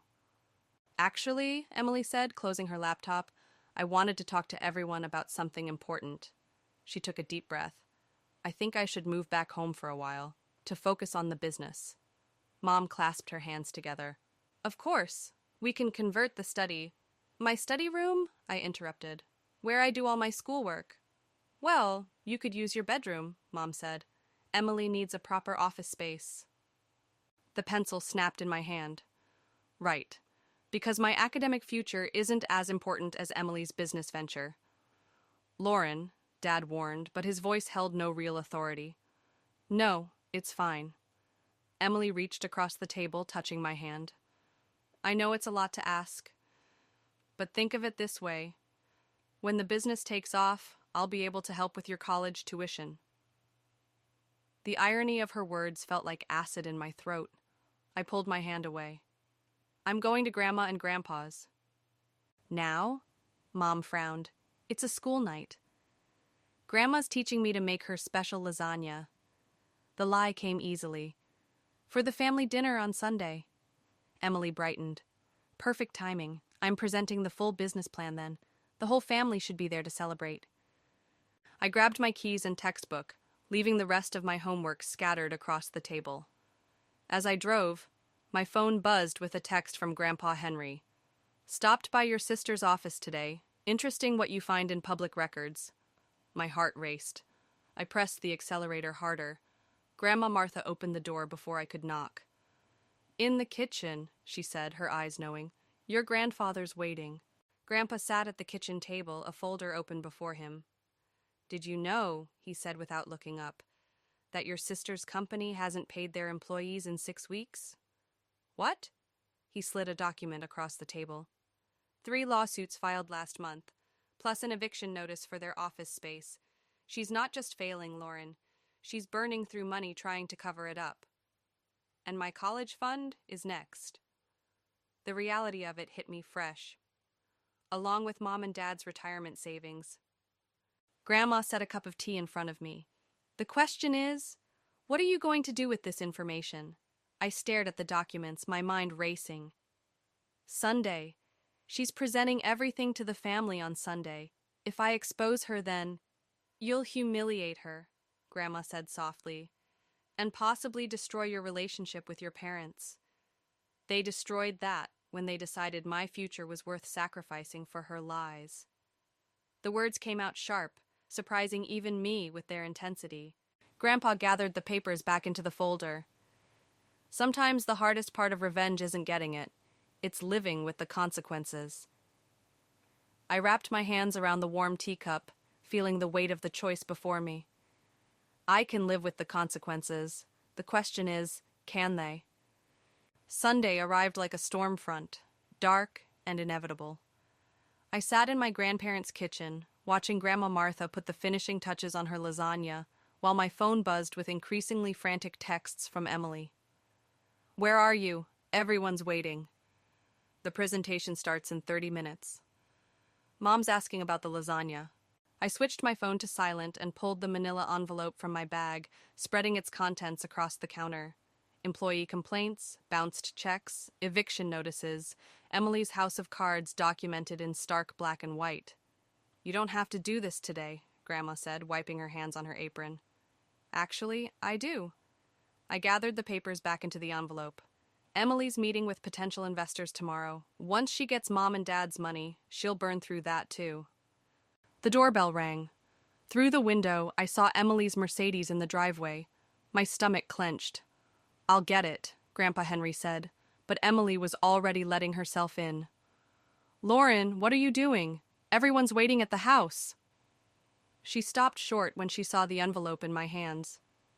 What's that? Funny story, I said, keeping my voice steady.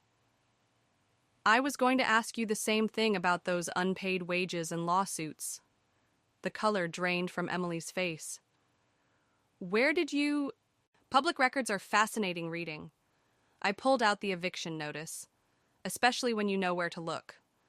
Emily closed the door behind her, her charm falling away like a discarded mask. You don't understand. The company's going through a temporary cash flow issue. Once we get the new investment... You mean Mom and Dad's retirement savings?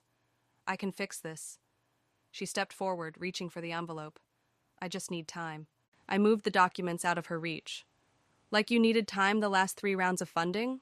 How many investors have you burned through already? You're going to destroy this family. Her voice cracked. Is that what you want? That's rich, coming from you. The laugh that escaped me didn't sound like my own. You're taking their future, Emily. Everything they saved. My college fund. I'll pay it back. Once the company... There is no company. I slapped the eviction notice down on the counter. It's over. The only question is how many people you're going to drag down with you. Emily's face hardened. So what's your play here? Expose me at the family dinner? Humiliate me in front of everyone? She leaned in close. You really think they'll choose you over me? The words hit their mark, but I didn't flinch. This isn't about choosing sides anymore. This is about stopping you before you destroy everything. Lauren! Grandpa Henry's voice cut through the tension. Your sister's right about one thing. This will change the family forever. The family changed the moment they decided I was disposable. I picked up the envelope and Grandma's lasagna. I'm just making sure everyone knows exactly what they're sacrificing for. Emily grabbed my arm. Wait, please, we can work something out. For a moment, I saw past her perfect facade to the desperate woman beneath. The sister who used to read me bedtime stories, who taught me to ride a bike, who somewhere along the way had lost herself in the need to be perfect. You're right, I said softly. We could work something out. You could tell them the truth yourself. Hope flickered in her eyes. And then what? Then you face the consequences, like an adult. No more schemes, no more lies.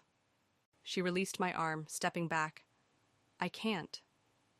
Then I will. I walked past her to the door. Are you coming? Emily smoothed her blazer, her mask sliding back into place.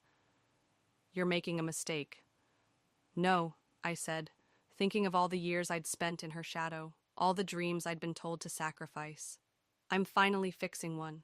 As we drove separately to our parents' house, I thought about Grandma's words from earlier. Sometimes the hardest part isn't getting revenge, it's living with the consequences. But as I clutched the envelope containing Emily's secrets, I realized something else. Sometimes the consequences of staying silent are harder to live with than the price of speaking up. The family dinner turned into a wake for my conscience. Mom had arranged Emily's presentation materials at the head of the table, like some corporate altar. Dad poured wine. Grandpa Henry and Grandma Martha sat quietly, their presence both comforting and condemning. The manila envelope burned in my lap like a loaded gun. Before we start, Emily said, standing with practiced poise, I want to thank everyone for their support, especially Mom and Dad, who've always believed in me. I watched her hands shake slightly as she opened her laptop. The perfect Emily, coming undone at the seams. Lauren? Mom called from the kitchen. Help me with the plates? In the kitchen, Mom busied herself with serving dishes. I know you're upset about the college fund. I gripped the counter. Do you? We're doing what's best for the family. She touched my shoulder. Emily's success will benefit everyone. The irony tasted like acid. Did you even look at her business plan? Your sister knows what she's doing. Mom's voice carried that familiar note of dismissal. Now please don't make this dinner difficult. I returned to the dining room where Emily was mid-presentation. Projected growth rates suggest we'll break even by Q3. Interesting, Grandpa Henry interrupted, his lawyer's voice cutting through Emily's pitch. Those numbers seem optimistic considering your current situation. Emily's smile flickered. I'm not sure what you mean. The lawsuits, for instance. He sipped his wine. 3, if I'm not mistaken. The room went still. Dad lowered his glasses. Lawsuits? Minor contract disputes, Emily said quickly. Everything's under control. Like the eviction notice? The words left my mouth before I could stop them. Mom's fork clattered against her plate. What eviction notice? Emily's face hardened. Lauren, don't. Or the unpaid employees? My hands shook as I pulled out the documents. Should we talk about them too? That's enough! Emily slammed her hand on the table. You have no right... No right? I stood, scattering papers across the table. You're stealing my future, and I have no right? Lauren, Dad started, but I was beyond stopping. Look at the documents. All of it. The lawsuits, the bounced checks, the empty office space. Your perfect daughter is running a shell game, and you're her next marks. Mom reached for the nearest paper with trembling hands. Emily, what is this? It's not what it looks like. Emily's voice cracked. I can explain everything. Please do. Grandpa Henry said softly, starting with where the previous investments went. The room spun with accusations and denials, Mom crying, Dad reading documents with growing horror, Emily's desperate attempts to explain. But something felt wrong. The victory I'd imagined tasted hollow. Then Emily said something that stopped everything. "You think you've won?" She laughed, a broken sound. "Go ahead, destroy my reputation, but I'm not the only one with secrets." She turned to our grandparents. "Tell her about the trust fund, Grandpa. The one you've been hiding from everyone." My world tilted. "What?" Grandpa Henry's face went pale. "Emily? Your college fund was never in danger, Lauren. Grandpa set up a trust for you years ago. He just didn't want Mom and Dad to know because he thought they'd try to access it for me." She smiled bitterly. "Isn't family wonderful?" I turned to my grandfather, the one person I thought I could trust completely. "Is it true?" His silence was answer enough. "I was protecting you," he finally said. "By lying to me? Letting me think I was about to lose everything?" The betrayal cut deeper than anything Emily had done. "You watched me tear apart the family over something that wasn't even real." "The trust doesn't change what Emily did," Grandma Martha interjected, "or what your parents were willing to do." "No," I said, gathering the scattered documents. "It just means everyone in this family is really good at lying." I walked out of the dining room, past Emily's triumphant smirk, past Mom's tears, past Dad's confusion. The revenge I'd thought would taste sweet had turned to ashes, poisoned by the revelation that I was just another player in the family game of secrets and lies. The front door closed behind me with a finality that felt like goodbye. 3 days after the disastrous dinner, Emily showed up at my bedroom window at midnight. Her mascara was smeared, her designer outfit wrinkled. She looked nothing like the polished entrepreneur who dominated our family dinners. "We need to talk," she said, climbing through the window like we used to do as kids. "Mom and Dad are meeting with their financial advisor tomorrow." I kept highlighting my textbook. "Sounds like a you problem." "They're going to lose everything, Lauren." Her voice cracked. "The house, their retirement, everything. Should have thought about that before you lied to them." Emily sat on my bed uninvited. "I didn't lie about everything. The company has potential. I just need more time." "Time to dig a deeper hole?" I finally looked up. "Or time to drag more people down with you?" "You don't understand. I couldn't fail. Not after everything they sacrificed for me." She pulled out her phone, showing me an email. "But I have a solution. An investor in Singapore. If you just tell Mom and Dad you were wrong, that the documents were fake." I knocked the phone from her hand. "Are you serious?" "Think about it. You get your college fund back, I get time to turn things around, and Mom and Dad keep their savings." She leaned forward, desperate. "Everyone wins. Except your employees, the other investors you've screwed over." "Since when do you care about them?" Emily's voice hardened. "This is about revenge, isn't it?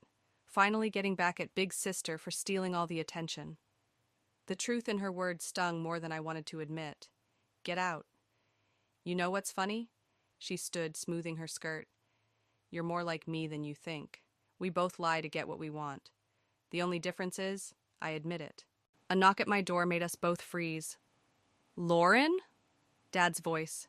"Who are you talking to?" Emily moved toward the window, but I grabbed her arm. "No more running." I opened the door. Dad stood there in his robe, looking older than I'd ever seen him. His eyes widened at Emily's presence. "What's going on?" "Family meeting," I said. "Now." In the kitchen, Mom sat with papers spread across the table. Bank statements, investment documents, loan applications. Her hands trembled as she poured coffee. "The Singapore investor," Emily started. "Doesn't exist," I finished. "Show them the email, Emily. Show them how it bounced back as undeliverable." Mom's coffee cup clattered against its saucer. "Is this true?" Emily's facade cracked. "I can fix this. I just need—" "More time?" Dad's voice was quiet but firm. "More money? More lies?" "I did it for you," Emily shouted. "To make you proud. To be the successful daughter you always wanted." "We never wanted," Mom began, but I cut her off. "Yes, You did. You always pushed her to be perfect, to achieve more. And when she couldn't live up to it, she started lying. And you believed her because it was easier than admitting you were wrong. The silence that followed felt like glass about to shatter. "Lauren," Dad said softly, "about your college fund?" "Save it. I know about Grandpa's trust fund." I stood up. "But this isn't about money anymore. It's about truth. All of it." Emily laughed bitterly. "Truth? In this family?" "Starting now." I pulled out my Princeton acceptance letter. "I got in. Early decision. Full ride." Mom gasped. "When?" "2 months ago. I didn't tell you because I wanted to see if you'd even ask about my plans. But you were too busy with Emily's startup to notice." The weight of unspoken words hung between us. Years of favoritism, lies, and damaged trust condensed into this single moment. "So what happens now?" Dad asked. I looked at Emily, saw the scared little girl behind the ambitious facade, saw myself in her desperation for approval. The revenge I'd wanted suddenly felt hollow. "Now," I said, "we either start being honest with each other or we stop pretending to be a family at all." The choice hung in the air like smoke, waiting to either clear or suffocate us all. The lawyer's office felt like a mausoleum. Mom and Dad sat across from Emily and me, the mahogany table between us like a battle line. 2 hours of discussing bankruptcy protection, asset liquidation, and criminal liability had stripped away whatever facade of family we had left. "The house will need to be sold," the lawyer said, shuffling papers, "and there may be criminal charges regarding the misappropriation of investor funds." Emily stared at her manicured nails, now chipped and uneven. "I can fix this." "Stop saying that!" Mom slammed her hand on the table. "You can't fix this, none of us can." The lawyer cleared his throat. "There's also the matter of the trust fund." "Leave it alone," I said, standing up. "That money's for Princeton." "Lauren," Dad's voice cracked, "we might need it to keep Emily out of jail." The world tilted sideways. "You're joking." "It's just a loan," Mom said quickly. "Once we sell the house?" "Once you sell the house, you'll have nothing." I looked at Emily. Tell them about the other debts." Emily's silence said everything. "What other debts?" Dad asked. I pulled out my phone, showing them the email I'd received that morning. 3 more lawsuits filed yesterday, former employees claiming Emily used their personal information to secure additional loans. Mom started crying. Dad aged 10 years in 10 seconds. "I was going to pay them back," Emily whispered. "The company just needed—" "More time?" I laughed, the sound sharp enough to cut. "You committed fraud, Emily, identity theft, and now they want to take my future to save you, again." "We're family," Mom pleaded. "We have to stick together." "Family?" I turned to her. "Where was this family when I needed you? When I got into Princeton? When I won the state debate championship? When I—" "That's different," Mom interrupted. "Emily needs us." "And I didn't?" The lawyer cleared his throat again. "Perhaps we should take a break." "No." I pulled out my Princeton acceptance letter, now worn from being carried around like a talisman. "I'm done taking breaks. Done waiting for you to notice me. Done sacrificing everything for Emily." "Lauren, please." Emily reached for my hand. "I know I messed up, but—" I jerked away. "You didn't mess up. You lied. You stole. You destroyed our parents' future, and now you want to destroy mine too." "We can figure something out," Dad said weakly. "Maybe defer Princeton for a year." "Stop." My voice shook. "Just stop. Emily's been manipulating you for years, and you let her because it was easier than admitting you failed. Failed her, failed me, failed as parents." The words hung in the air like smoke. "Miss Lauren," the lawyer said gently, "the trust fund is legally yours, but accessing it now could help minimize the family's criminal exposure." "The family's exposure?" I stood up, gathering my things. "There is no family. Not anymore." "Where are you going?" Mom's voice was small. "To pack. I'm moving in with Grandma and Grandpa until Princeton starts." I turned at the door. "And the trust fund stays where it is. Emily made her choices. Now she can face the consequences." Lauren, wait! Emily called after me. I stopped but didn't turn around. You know what's funny? I wanted revenge so badly, wanted to make you all feel as small and insignificant as you made me feel. But now, I looked back at them one last time. Now I just feel sorry for you. The elevator doors closed on their protests, their pleas, their tears. As I walked through the lobby, my phone buzzed with a text from Grandpa Henry. Did you tell them? I typed back, yes, it's done. His response came quickly. Come home. Martha's making your favorite lasagna. Home. Not the house where I grew up, not the family that had betrayed me, but a new home, with people who saw me for who I was. The revenge I'd wanted had come at a terrible price. But as I drove away from the lawyer's office, leaving behind the wreckage of my first family, I realized something. Sometimes the best revenge isn't about destroying others. It's about saving yourself. The for sale sign in front of my childhood home looked like a surrender flag. I sat in my car watching Emily load boxes into her Mercedes. 2 weeks had passed since the lawyer's office, and the world had shifted on its axis. My phone buzzed. A text from Mom. Please come inside, we need to talk. I almost drove away, but Grandpa Henry's words from breakfast echoed in my mind. Sometimes closure matters more than victory. Emily spotted me first. Lauren, what are you doing here? Getting the rest of my things. I walked past her, key in hand. The house smelled different, like cardboard and desperation. Mom and Dad sat at the kitchen table, surrounded by moving boxes. An envelope with my name sat between them. We sold the house, Dad said unnecessarily. Got an offer yesterday. Congratulations. I reached for a box labeled Lauren Books.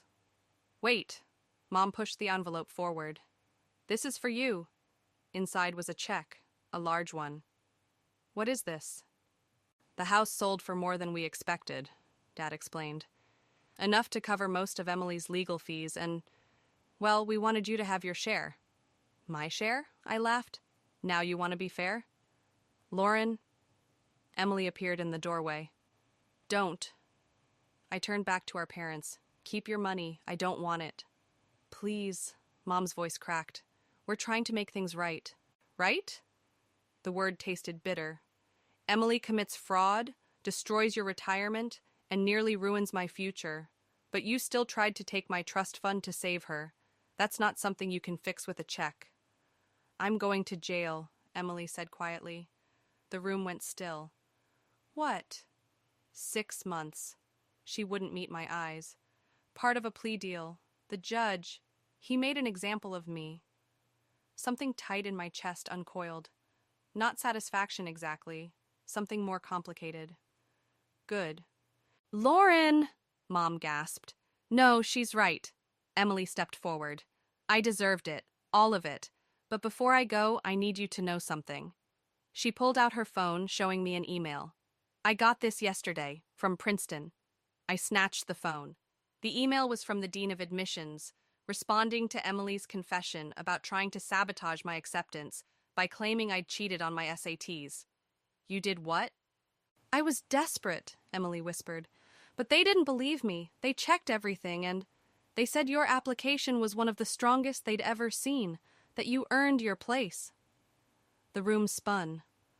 All this time, while I'd been fighting for recognition, Emily had been actively trying to destroy my future. Get out. My voice shook. All of you, get out of my way. Lauren, please. Mom reached for me. We can still be a family. No. I stepped back. A family doesn't do this. A family doesn't try to destroy each other. A family... I looked at each of them in turn. A family sees you, supports you, loves you without conditions, like Grandma and Grandpa did for me. We do love you, Dad protested. Maybe, but you loved the idea of Emily's success more. I picked up my box of books. I'm going to Princeton. I'm going to build a life without your toxic expectations and Emily's manipulation. And if you ever try to contact me again... You'll what? Emily challenged, a flash of her old self showing through. Expose us? Ruin us? We're already ruined. I looked at her, really looked at her, and felt something close to pity. No, I'll succeed. I'll thrive. I'll be happy. And that will be revenge enough. The silence that followed felt like freedom. I walked out of that house for the last time, leaving behind the check, the tears, and the broken remains of what we'd once called family. My phone buzzed again. Grandma Martha this time. "Dinner's ready when you are, sweetheart." I smiled, starting my car. Emily would go to jail. My parents would rebuild their lives without their safety net. And I would go to Princeton, carrying with me not the weight of revenge, but the lightness of liberation. Sometimes the best revenge isn't about destroying your enemies. It's about becoming exactly who you were meant to be, despite them. Princeton's iron gates loomed before me as Grandpa Henry's car idled in the drop-off zone. Move-in day had arrived with the weight of endings and beginnings. "Last box," Grandma Martha said, handing me a small package wrapped in brown paper. "Don't open it until we're gone." A commotion near the entrance caught my attention. Through the crowd of freshmen and parents, I spotted a familiar figure, Mom standing awkwardly with a gift bag. "Did you invite her?" I asked Grandpa Henry. He shook his head. "She called yesterday, asked where you'd be. I told her it wasn't my decision to make." Mom saw us and started walking over. She looked different, older, more uncertain, wearing clothes that spoke of discount stores rather than designer boutiques. "Lauren," she stopped a few feet away. "I know you said not to contact you, but why are you here?" She held out the gift bag. "Emily asked me to give you this before she went in." I didn't take it. "How is she?" "Scared. Humble, finally." Mom's hands twisted together. "The house sold. We found a small apartment. Your father's working again at the hardware store." The gift bag swayed between us like a pendulum. "What's in it?" "I don't know. She sealed it." Mom's voice cracked. "Lauren, I know we can't fix what we broke, but maybe we can build something new, something honest." Grandma Martha touched my shoulder. "We'll give you a minute." As they walked away, I finally took the bag. Inside was a single envelope containing a letter and a key. "Dear Lauren, the key is to my safety deposit box. Everything's yours. The patents, the legitimate research, the client lists. Maybe you can make something of them. Something real. I thought success meant being better than everyone else. Better than you. I was wrong. Success is being true to yourself, something you understood long before I did. I'm sorry for trying to sabotage your future. Sorry for being the sister who tore you down instead of building you up. Sorry for making our parents choose between us. Don't forgive me. Don't forget. Just succeed. Be brilliant. Be free. Emily P.S. The guards let us watch TV sometimes. When you win your first debate championship at Princeton, I'll be watching." The key felt heavy in my palm. "She's trying," Mom said softly. "It's not enough." "I know." She stepped back. "But when you're ready, if you're ever ready, we'll be here. Different, but here."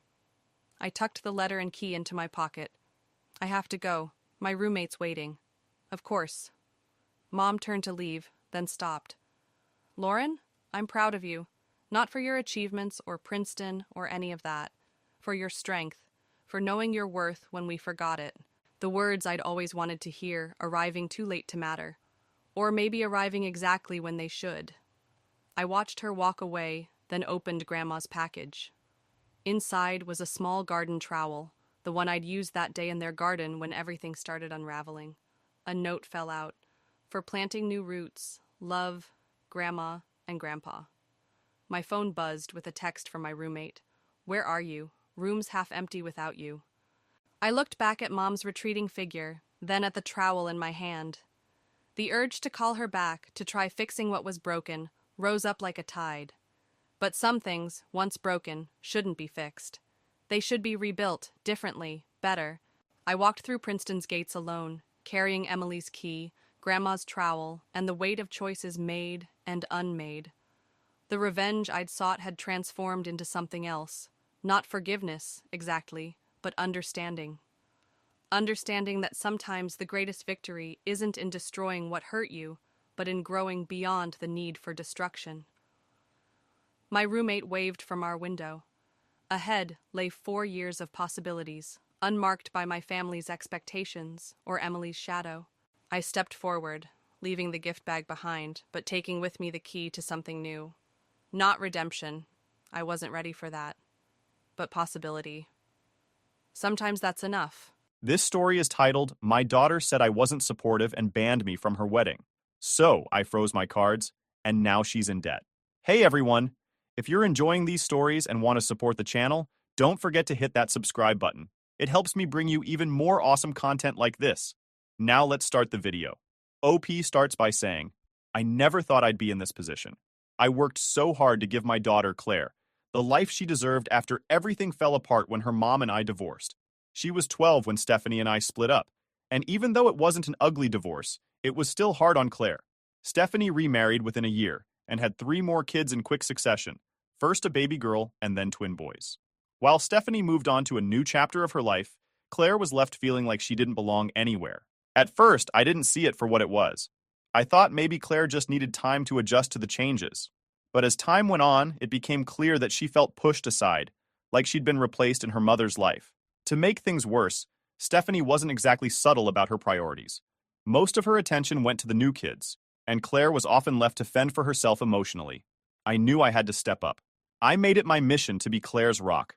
I took on extra hours at work to make sure I could give her what she needed.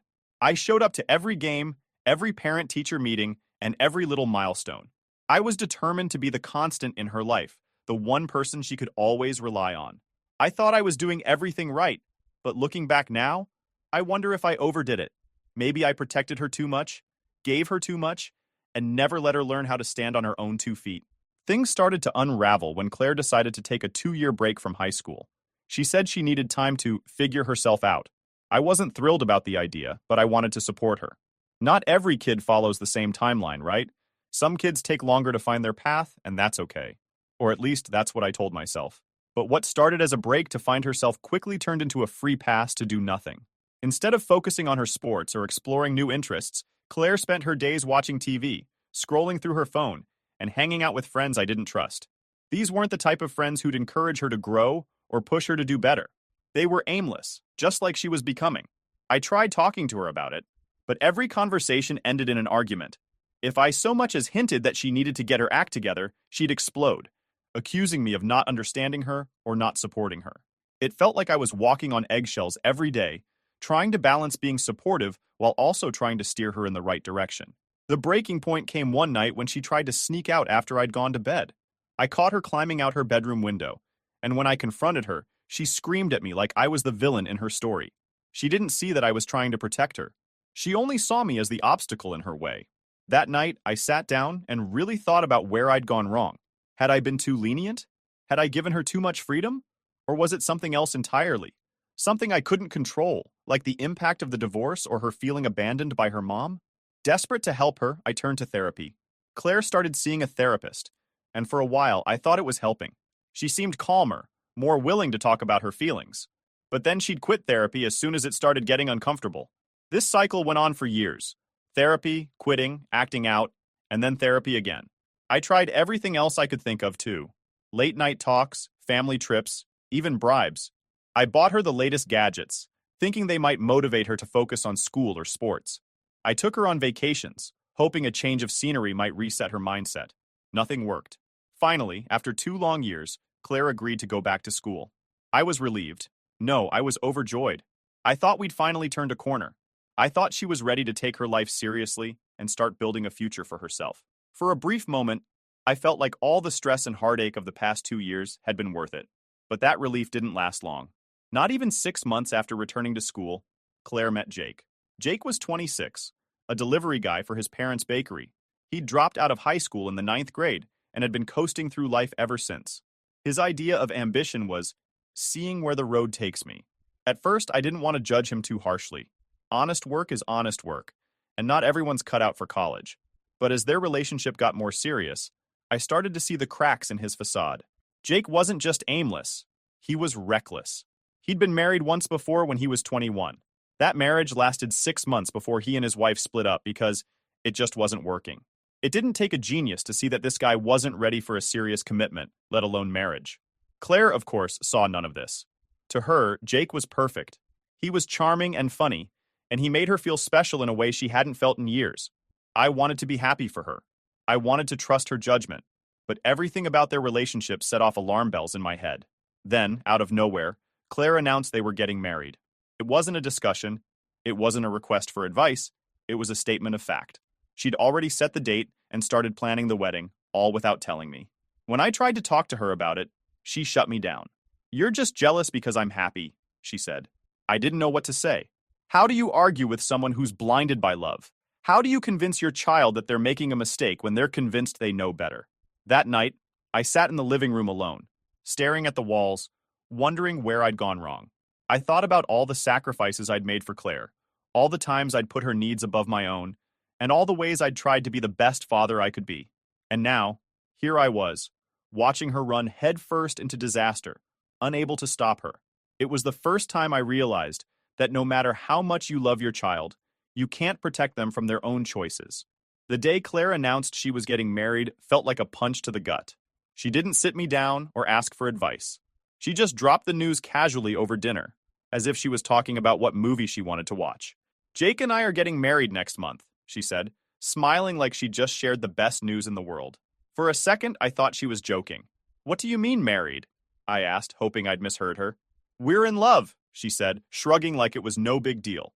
"We've already picked a date and everything." I was stunned. I couldn't believe what I was hearing. My 19-year-old daughter, who still hadn't finished high school and had no job, was planning to marry a guy she'd only been dating for a few months. A guy who had no ambition, no stability, and no plan for his future. "Claire, don't you think this is a little rushed?" I said, trying to keep my voice calm. "Marriage is a big decision. Have you thought this through?" She rolled her eyes. "Dad, you always overthink everything.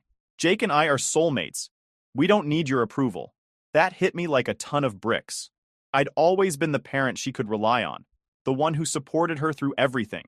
And now she was telling me my opinion didn't matter. I tried to reason with her. "Claire, you're still so young. You've got your whole life ahead of you. Why not take some time to focus on school and your future first? Marriage can wait." Her expression turned cold. "You're just being negative. I knew you wouldn't support me." That's when I realized how serious she was. This wasn't a phase or a rebellion. She was genuinely convinced that this was the right decision, and no matter what I said, she wasn't going to listen. Over the next few days, I tried to talk to her about it again, but every conversation ended in an argument. I brought up practical concerns, like how they were going to support themselves. "Do you have a plan for finances? Where are you going to live? How are you going to pay rent or utilities?" She brushed it off like none of it mattered. "We'll figure it out," she said. "Love is all we need." I couldn't believe what I was hearing. "Claire, love is important, but it doesn't pay the bills. It doesn't put food on the table. Marriage isn't just about romance. It's about responsibility." She rolled her eyes again. "You're stuck in the past, Dad. Things are different now. You don't understand." I wanted to scream. How could she not see what a mistake this was? How could she be so blind to the reality of what she was getting herself into? Things came to a head when I asked to meet Jake. I figured if I couldn't get through to Claire, maybe I could talk some sense into him. We arranged to meet at a local diner, and I tried to keep an open mind. Jake seemed nice enough on the surface, polite, friendly, even a little charming. But as we talked, it became clear that he had no idea what he was getting into. "What's your plan for the future?" I asked him, trying to keep my tone neutral. He shrugged. "We'll figure it out as we go." I clenched my jaw to keep from losing my temper. Marriage isn't something you can just figure out. It takes planning and preparation. Do you have any savings? A budget? A long-term goal? He just nodded along, like he was listening, but I could tell he wasn't really paying attention. I tried a different approach. "Claire's still in school and she doesn't have a job. Are you prepared to support her financially until she gets on her feet?" His answer? "We'll manage. Love is more important than money." That was the moment I realized this wasn't going to work. Jake wasn't a bad guy, but he was completely unprepared for the reality of marriage. And Claire, who was already struggling to find her footing, was diving headfirst into a situation that would only make things harder for her. When I got home that night, I sat Claire down and tried to talk to her again. I told her about my concerns and asked her to reconsider. "Claire, I'm not trying to control your life," I said. "I just want what's best for you. Can't you see that this isn't the right time for you to get married? You have so much potential, so many opportunities ahead of you. Why rush into something like this?" Her response was ice cold. If you can't support me, then I don't want you at my wedding. Those words hit me like a knife to the chest. Claire, you don't mean that, I said, my voice barely above a whisper. I do, she said firmly. You're not invited if you're just going to be negative. I don't want your bad energy ruining my big day. I couldn't believe what I was hearing. My own daughter was banning me from her wedding because I didn't agree with her decision. That night, I made a decision. If she didn't want me at her wedding, I wasn't going to pay for it. Claire had been planning the whole thing on my dime, using the credit card I'd given her for emergencies. I froze the card the next morning. It didn't take long for her to notice. Within hours, she was blowing up my phone, screaming that I'd ruined everything. How could you do this to me? She yelled. You're trying to sabotage my happiness. I took a deep breath and tried to stay calm. Claire, if you're old enough to make adult decisions, you're old enough to handle the consequences. If you don't want me at your wedding, I'm not going to pay for it. Her response was exactly what I expected. She called me selfish, controlling, and heartless. She said I didn't care about her happiness and accused me of trying to ruin her life. But for the first time, I didn't feel guilty.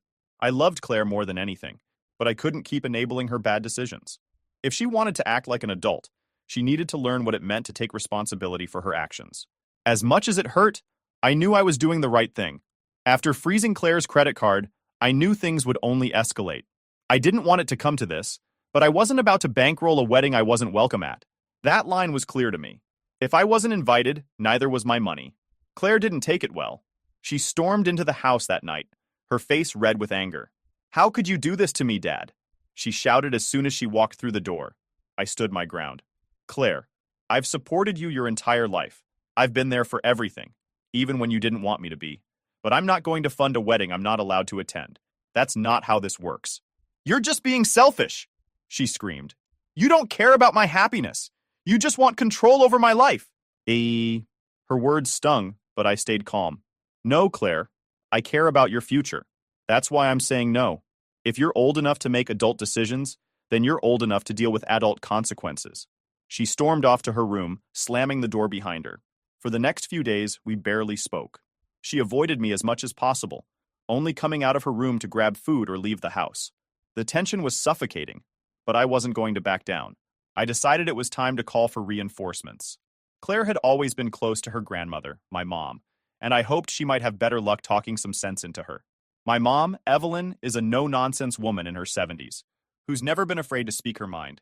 She raised me with tough love, and I thought maybe that was what Claire needed right now. When I explained the situation to my mom, she sighed deeply. That girl is just like her mother, she said. Stubborn as a mule and too proud to admit when she's wrong. But I'll talk to her. We set up a family meeting, with my mom leading the conversation. Claire sat across from us, her arms crossed and her face set in a scowl. My mom didn't waste any time getting to the point. Claire, marriage isn't just about love, she began. It's about commitment, responsibility, and planning. Have you and Jake thought about any of that? How are you going to support yourselves? Do you have savings? A budget? A plan for the future? Claire rolled her eyes. We'll figure it out, Grandma. Times have changed. It's not like it was in your day. My mom's expression hardened. You think times have changed, but the basics haven't. Love doesn't pay the bills. It doesn't keep a roof over your head or food on the table. You need a solid foundation to build a life together. And from what your dad's told me, you and Jake don't have that. Claire stayed silent, her arms still crossed. My mom went on, sharing stories about her own struggles when she and my dad first got married. She talked about the sacrifices they made, the financial hardships they faced, and how they had to work together to build a stable life. Marriage isn't a fairy tale, Claire, she said. It's hard work, and if you're not ready for that, it'll fall apart faster than you can imagine. Claire finally spoke, her voice cold and defiant. You don't understand. Jake and I know what we're doing. We love each other, and that's all that matters. My mom shook her head. You're making a mistake, and you're too stubborn to see it. But if you won't listen to me or your dad, then maybe you need to learn the hard way. With that, she stood up and left the room. I could see the frustration in her eyes, and I knew she felt just as helpless as I did. As much as I wanted to believe Claire would come to her senses, deep down, I knew she wouldn't. After I froze the credit card, she and Jake found a way to move forward with their wedding. When she came home one evening and slammed the door behind her, I didn't even need to ask. We took out a loan, she announced, her voice laced with defiance. You think you can stop this wedding? Guess what, Dad? It's happening whether you like it or not. I stared at her for a moment, trying to process what she'd just said. You took out a loan? Claire, do you even realize what you've done? You're barely an adult and now you're in debt before you've even started your life. Don't lecture me, she snapped. We're doing what we have to. Not that you care, since you abandoned me when I needed you the most. The way she twisted the narrative made my blood boil, but I forced myself to stay calm. Claire, I didn't abandon you. You pushed me out. You banned me from your wedding. Don't turn this around on me. She rolled her eyes and stormed off to her room, slamming the door behind her. It was clear there was no getting through to her. A week later, the wedding took place. I wasn't invited, of course, but my neighbor Lily filled me in on the details. Lily's daughter was one of Claire's childhood friends, and she had attended the wedding out of obligation. It was okay, I guess, Lily told me when we bumped into each other at the grocery store. They had a small venue, some flowers, and even a live band, but you could tell the whole thing was thrown together at the last minute. She hesitated for a moment before adding, Jake's parents didn't look happy. They were polite, but you could see it all over their faces. They think this is a bad idea too. Hearing that didn't make me feel any better. I'd hoped that Jake's parents might have been able to talk some sense into him, but apparently they were just as powerless as I was. On the day of the wedding, I stayed home, trying to distract myself. I told myself it didn't matter, that it wasn't worth getting upset over. But deep down, I was heartbroken. Every father dreams of walking his daughter down the aisle, of seeing her start a new chapter in her life surrounded by love and support. Instead, I sat alone in the living room, staring at the walls and wondering where it all went wrong. Before Claire left for the ceremony, I slipped a note into her room. It wasn't much, just a few words wishing her the best and hoping she'd find happiness, even if I didn't agree with her choices. As much as I was against this wedding, I couldn't bring myself to wish ill on my own daughter. No matter how much she'd hurt me, I still wanted the best for her. A couple of months passed after the wedding, and things were quiet. Claire moved out of the house and into a small apartment with Jake. She didn't call, didn't visit, didn't even text. The silence was painful, but I told myself it was for the best. She needed to figure things out on her own, and I couldn't keep bailing her out every time she made a bad decision. Then, one evening, there was a knock at my door. When I opened it, I was surprised to see Jake standing there. He looked exhausted, like he hadn't slept in days. His clothes were wrinkled, and there were dark circles under his eyes. "Can we talk?" he asked, his voice barely above a whisper. I hesitated for a moment before stepping aside and letting him in. "What's going on?" I asked, already dreading the answer. Jake sat down on the couch and rubbed his hands together nervously. "We're struggling," he admitted. "The loan payments are more than we expected, and rent's gone up. I've picked up extra shifts, but it's not enough. Claire's been applying for jobs, but, I knew exactly what he meant. Claire was a high school dropout with no real work experience. The kind of jobs she could get weren't going to pay much, and knowing her, she was probably being picky about what she was willing to do. We're behind on everything. Rent, utilities, the loan payments," Jake continued. "We're drowning, and I don't know what to do. I was hoping maybe you could help us out, just until we get back on our feet." I leaned back in my chair, staring at him. Part of me wanted to feel sorry for him.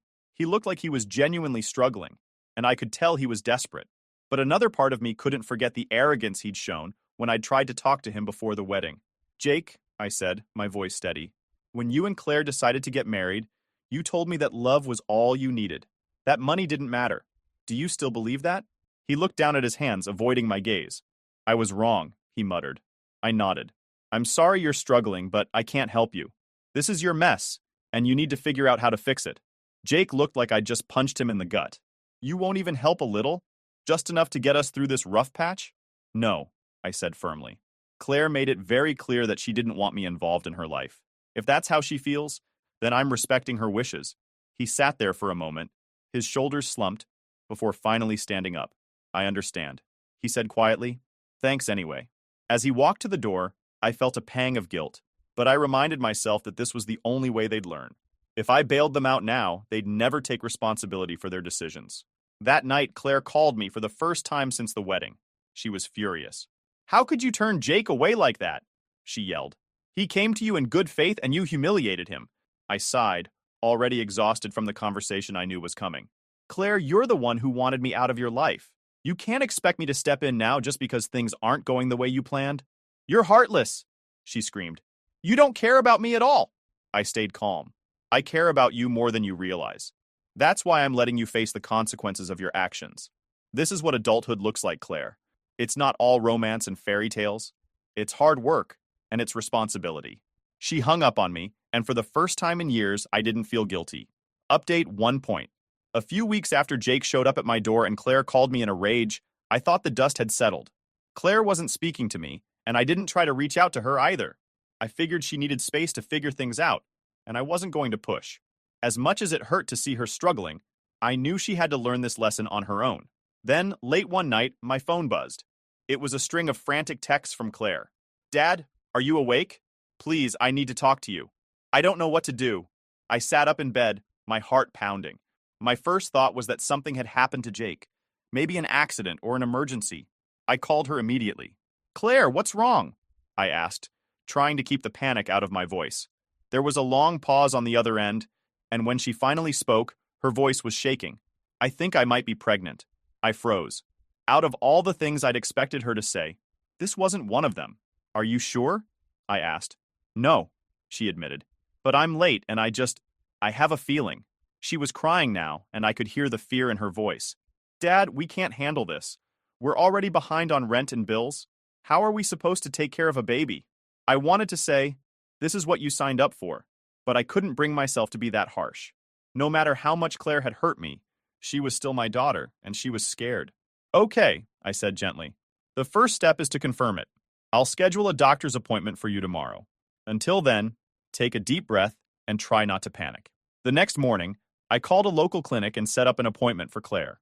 She was nervous the whole way there, biting her nails and fidgeting in the passenger seat. When we got to the clinic, I waited in the car while she went inside. About 30 minutes later, she came out and slid into the seat without saying a word. "What did they say?" I asked. "They want me to wait a week before taking another test," she said quietly. "It's too early to tell for sure." For the next week, Claire was a nervous wreck. She barely slept and spent most of her time pacing around the apartment she shared with Jake. She texted me constantly, asking for advice or just needing reassurance. I could tell she was terrified, and for the first time in months, she actually wanted my support. During one of our conversations, she brought up Jake. "Dad, do you think you could hire him at your agency? Just for a little while until we get back on our feet? I run a small business, a creative agency that requires a specific set of skills. Jake didn't have those skills, and to be honest, I doubted he had the work ethic to learn them. But Claire was desperate, and I could feel the pressure building. "Let's wait for the results of your test," I told her. "We'll figure things out after that." But she wasn't satisfied. "You're just making excuses," she snapped. "Why can't you ever help when I need you?" Her accusations stung, but I held my ground. "Claire, I'm not going to make a decision until we know what we're dealing with. Let's take this one step at a time." Thankfully, the pregnancy scare turned out to be just that, a scare. When Claire got the results of her second test, she wasn't pregnant. I thought the relief might humble her, but instead, it seemed to make her even more defiant. "You wouldn't even hire Jake," she said bitterly during one of our arguments. "What kind of father doesn't help his daughter when she's struggling?" I sighed. "Claire, I've done nothing but try to help you your entire life, but you've made it clear that you don't want me involved. You can't have it both ways." She crossed her arms and glared at me. "You know, everything you have is going to be mine one day. You could at least act like you care about my future." Her words floored me. "Claire, nothing is guaranteed. You think you're entitled to everything I've worked for? That's not how it works. I might retire early or travel or even get married again. What I leave behind is up to me, not you." Her face twisted in anger. "You're selfish," she spat. "You don't care about anyone but yourself." I didn't even argue. There was no point. Over the next few weeks, our relationship grew colder. Claire stopped calling, and when I tried to reach out, she ignored me. I could feel the distance growing between us, and it broke my heart. I thought about giving in, sending her money or offering to help Jake find a job, but I knew it would only make things worse. Claire needed to learn the hard way. She needed to understand that her actions had consequences, and that she couldn't keep relying on me to bail her out. But that didn't make it any easier. Every day I thought about calling her, about trying to mend the rift between us. But I knew that as long as she refused to take responsibility for her choices, nothing would change.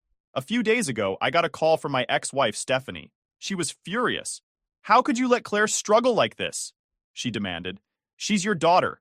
You're supposed to help her." I took a deep breath before responding. "Stephanie, I've been helping Claire her whole life, but this isn't about me anymore. She made her choices, and now she has to live with them." Stephanie wasn't satisfied. You're ruining her life, she snapped. No, I said firmly. Claire is in charge of her own life now. If she wants things to change, she needs to take responsibility for herself. Stephanie hung up on me, and I sat there for a long time, staring at the phone. I hated that things had come to this, but I didn't see any other way. Every day I hope that Claire will come around. I hope she'll see that I was only trying to protect her, that everything I did was out of love. But until that day comes, all I can do is wait. Update 2.0. A few months passed in silence. Claire and I weren't speaking, and any updates I got about her life came through our neighbor, Lily, or her few remaining friends. Most people had stopped reaching out to Claire because of her stubbornness and unwillingness to listen to advice. It was hard to watch her isolate herself, but I reminded myself that I needed to let her face the consequences of her decisions. Then, one evening, I got another late-night call. This time, it wasn't Claire. It was Jake. Hey, Mr. Carter, he started, his voice shaky. I know we haven't talked much since, well, you know, but I wanted to tell you that Claire isn't doing so great. I felt my stomach drop. What do you mean? Is she okay? She's just really stressed. The bills are piling up, and she hasn't been able to find a job. We're fighting a lot. I don't know what to do anymore. For a moment, I felt a pang of sympathy. But then I reminded myself that this was the situation they had chosen. I'm sorry to hear that, I said carefully. But Jake, you two decided to get married against everyone's advice. You took out a loan to fund a wedding you couldn't afford. You both knew what you were getting into. I know, he said quietly. But I thought we could handle it. I didn't realize how hard it would be. Jake's call stayed on my mind for the rest of the week. As much as I wanted to step in and fix everything, I knew I couldn't. Claire and Jake needed to learn to navigate their own problems without relying on me. Then, out of the blue, Claire texted me. I need to talk to you, she wrote. I called her immediately, and for the first time in months, she answered. What's going on? I asked, trying to keep my tone neutral. She took a deep breath before speaking. Jake and I are thinking about moving back in with his parents. We can't afford the apartment anymore, and we're falling behind on everything. I don't know what to do. This was the most vulnerable I'd heard Claire in a long time. For a moment, I considered offering to let them move back in with me. But then I thought about how things had played out the last time I tried to help her. She didn't want my advice or my rules. She just wanted my resources. Have you talked to Jake's parents about it? I asked instead. Yeah, she said, her voice small. They said we could move into their basement, but I don't want to live there. It feels like giving up. Claire, sometimes you have to take a step back to move forward, I told her. If moving in with his parents helps you get back on your feet, then that's what you need to do. It's not giving up. It's being practical. She didn't respond right away, and when she finally did, her tone was defensive. You wouldn't understand. You've never had to go through this. I sighed. Claire, I've made my share of mistakes, but I also learned from them. That's what you need to do. Learn and grow. I can't do it for you. A couple of weeks later, Claire and Jake moved into his parents' basement. According to Lily, things were tense between them and Jake's parents. His dad was frustrated with their lack of direction, and his mom was tired of cleaning up after them. One evening, Jake's dad called me. Carter, I hate to bother you, but I'm at my wit's end with these two, he said. They don't seem to realize how much work it takes to build a life together. They're still acting like teenagers. I felt a mix of frustration and sadness. I get it, I said. I tried to warn them, but they wouldn't listen. At this point, they have to figure it out on their own. Jake's dad sighed. I just hope they figure it out before it's too late. As the months went by, things didn't improve. Claire and Jake were constantly arguing, and the financial strain was taking a toll on their relationship. One day, Claire called me crying. Dad, I think Jake and I made a mistake, she said through her sobs. What happened? I asked, my heart sinking. He's just not who I thought he was. He doesn't help around the house, and he spends all his time complaining about work. I feel like I'm doing everything on my own. I wanted to say, I told you so, but I bit my tongue. Instead, I said, Claire, marriage is hard. It takes effort from both people. Have you tried talking to him about how you're feeling? I've tried, she said, but he doesn't listen. He just says I'm nagging him. For the first time, I heard doubt in her voice. Maybe, just maybe, she was starting to realize the gravity of her decisions. Despite everything, Claire still hadn't apologized for banning me from her wedding, or for the way she'd treated me. Part of me wanted to let it go and focus on rebuilding our relationship, but another part of me couldn't forget how much her actions had hurt. One day, I brought it up during a phone call. Claire, can we talk about the wedding? I asked. What about it? She said, her tone defensive. You banned me from one of the most important days of your life. Do you regret that? There was a long pause before she answered. I was angry, she admitted. I felt like you didn't support me. I was trying to protect you, I said. I've always wanted what's best for you, even when it meant making tough decisions. She didn't respond, and I didn't push. I knew it would take time for her to fully understand the impact of her choices. As of now, Claire and I are in a better place than we were a few months ago, but things are far from perfect. She's still stubborn and proud, and I'm still struggling to find the balance between supporting her and letting her learn from her mistakes. Every day, I hope she'll come around and realize that I've always had her best interests at heart. But until then, I'm doing my best to be patient. Because that's what being a parent is. Loving your child even when they don't make it easy.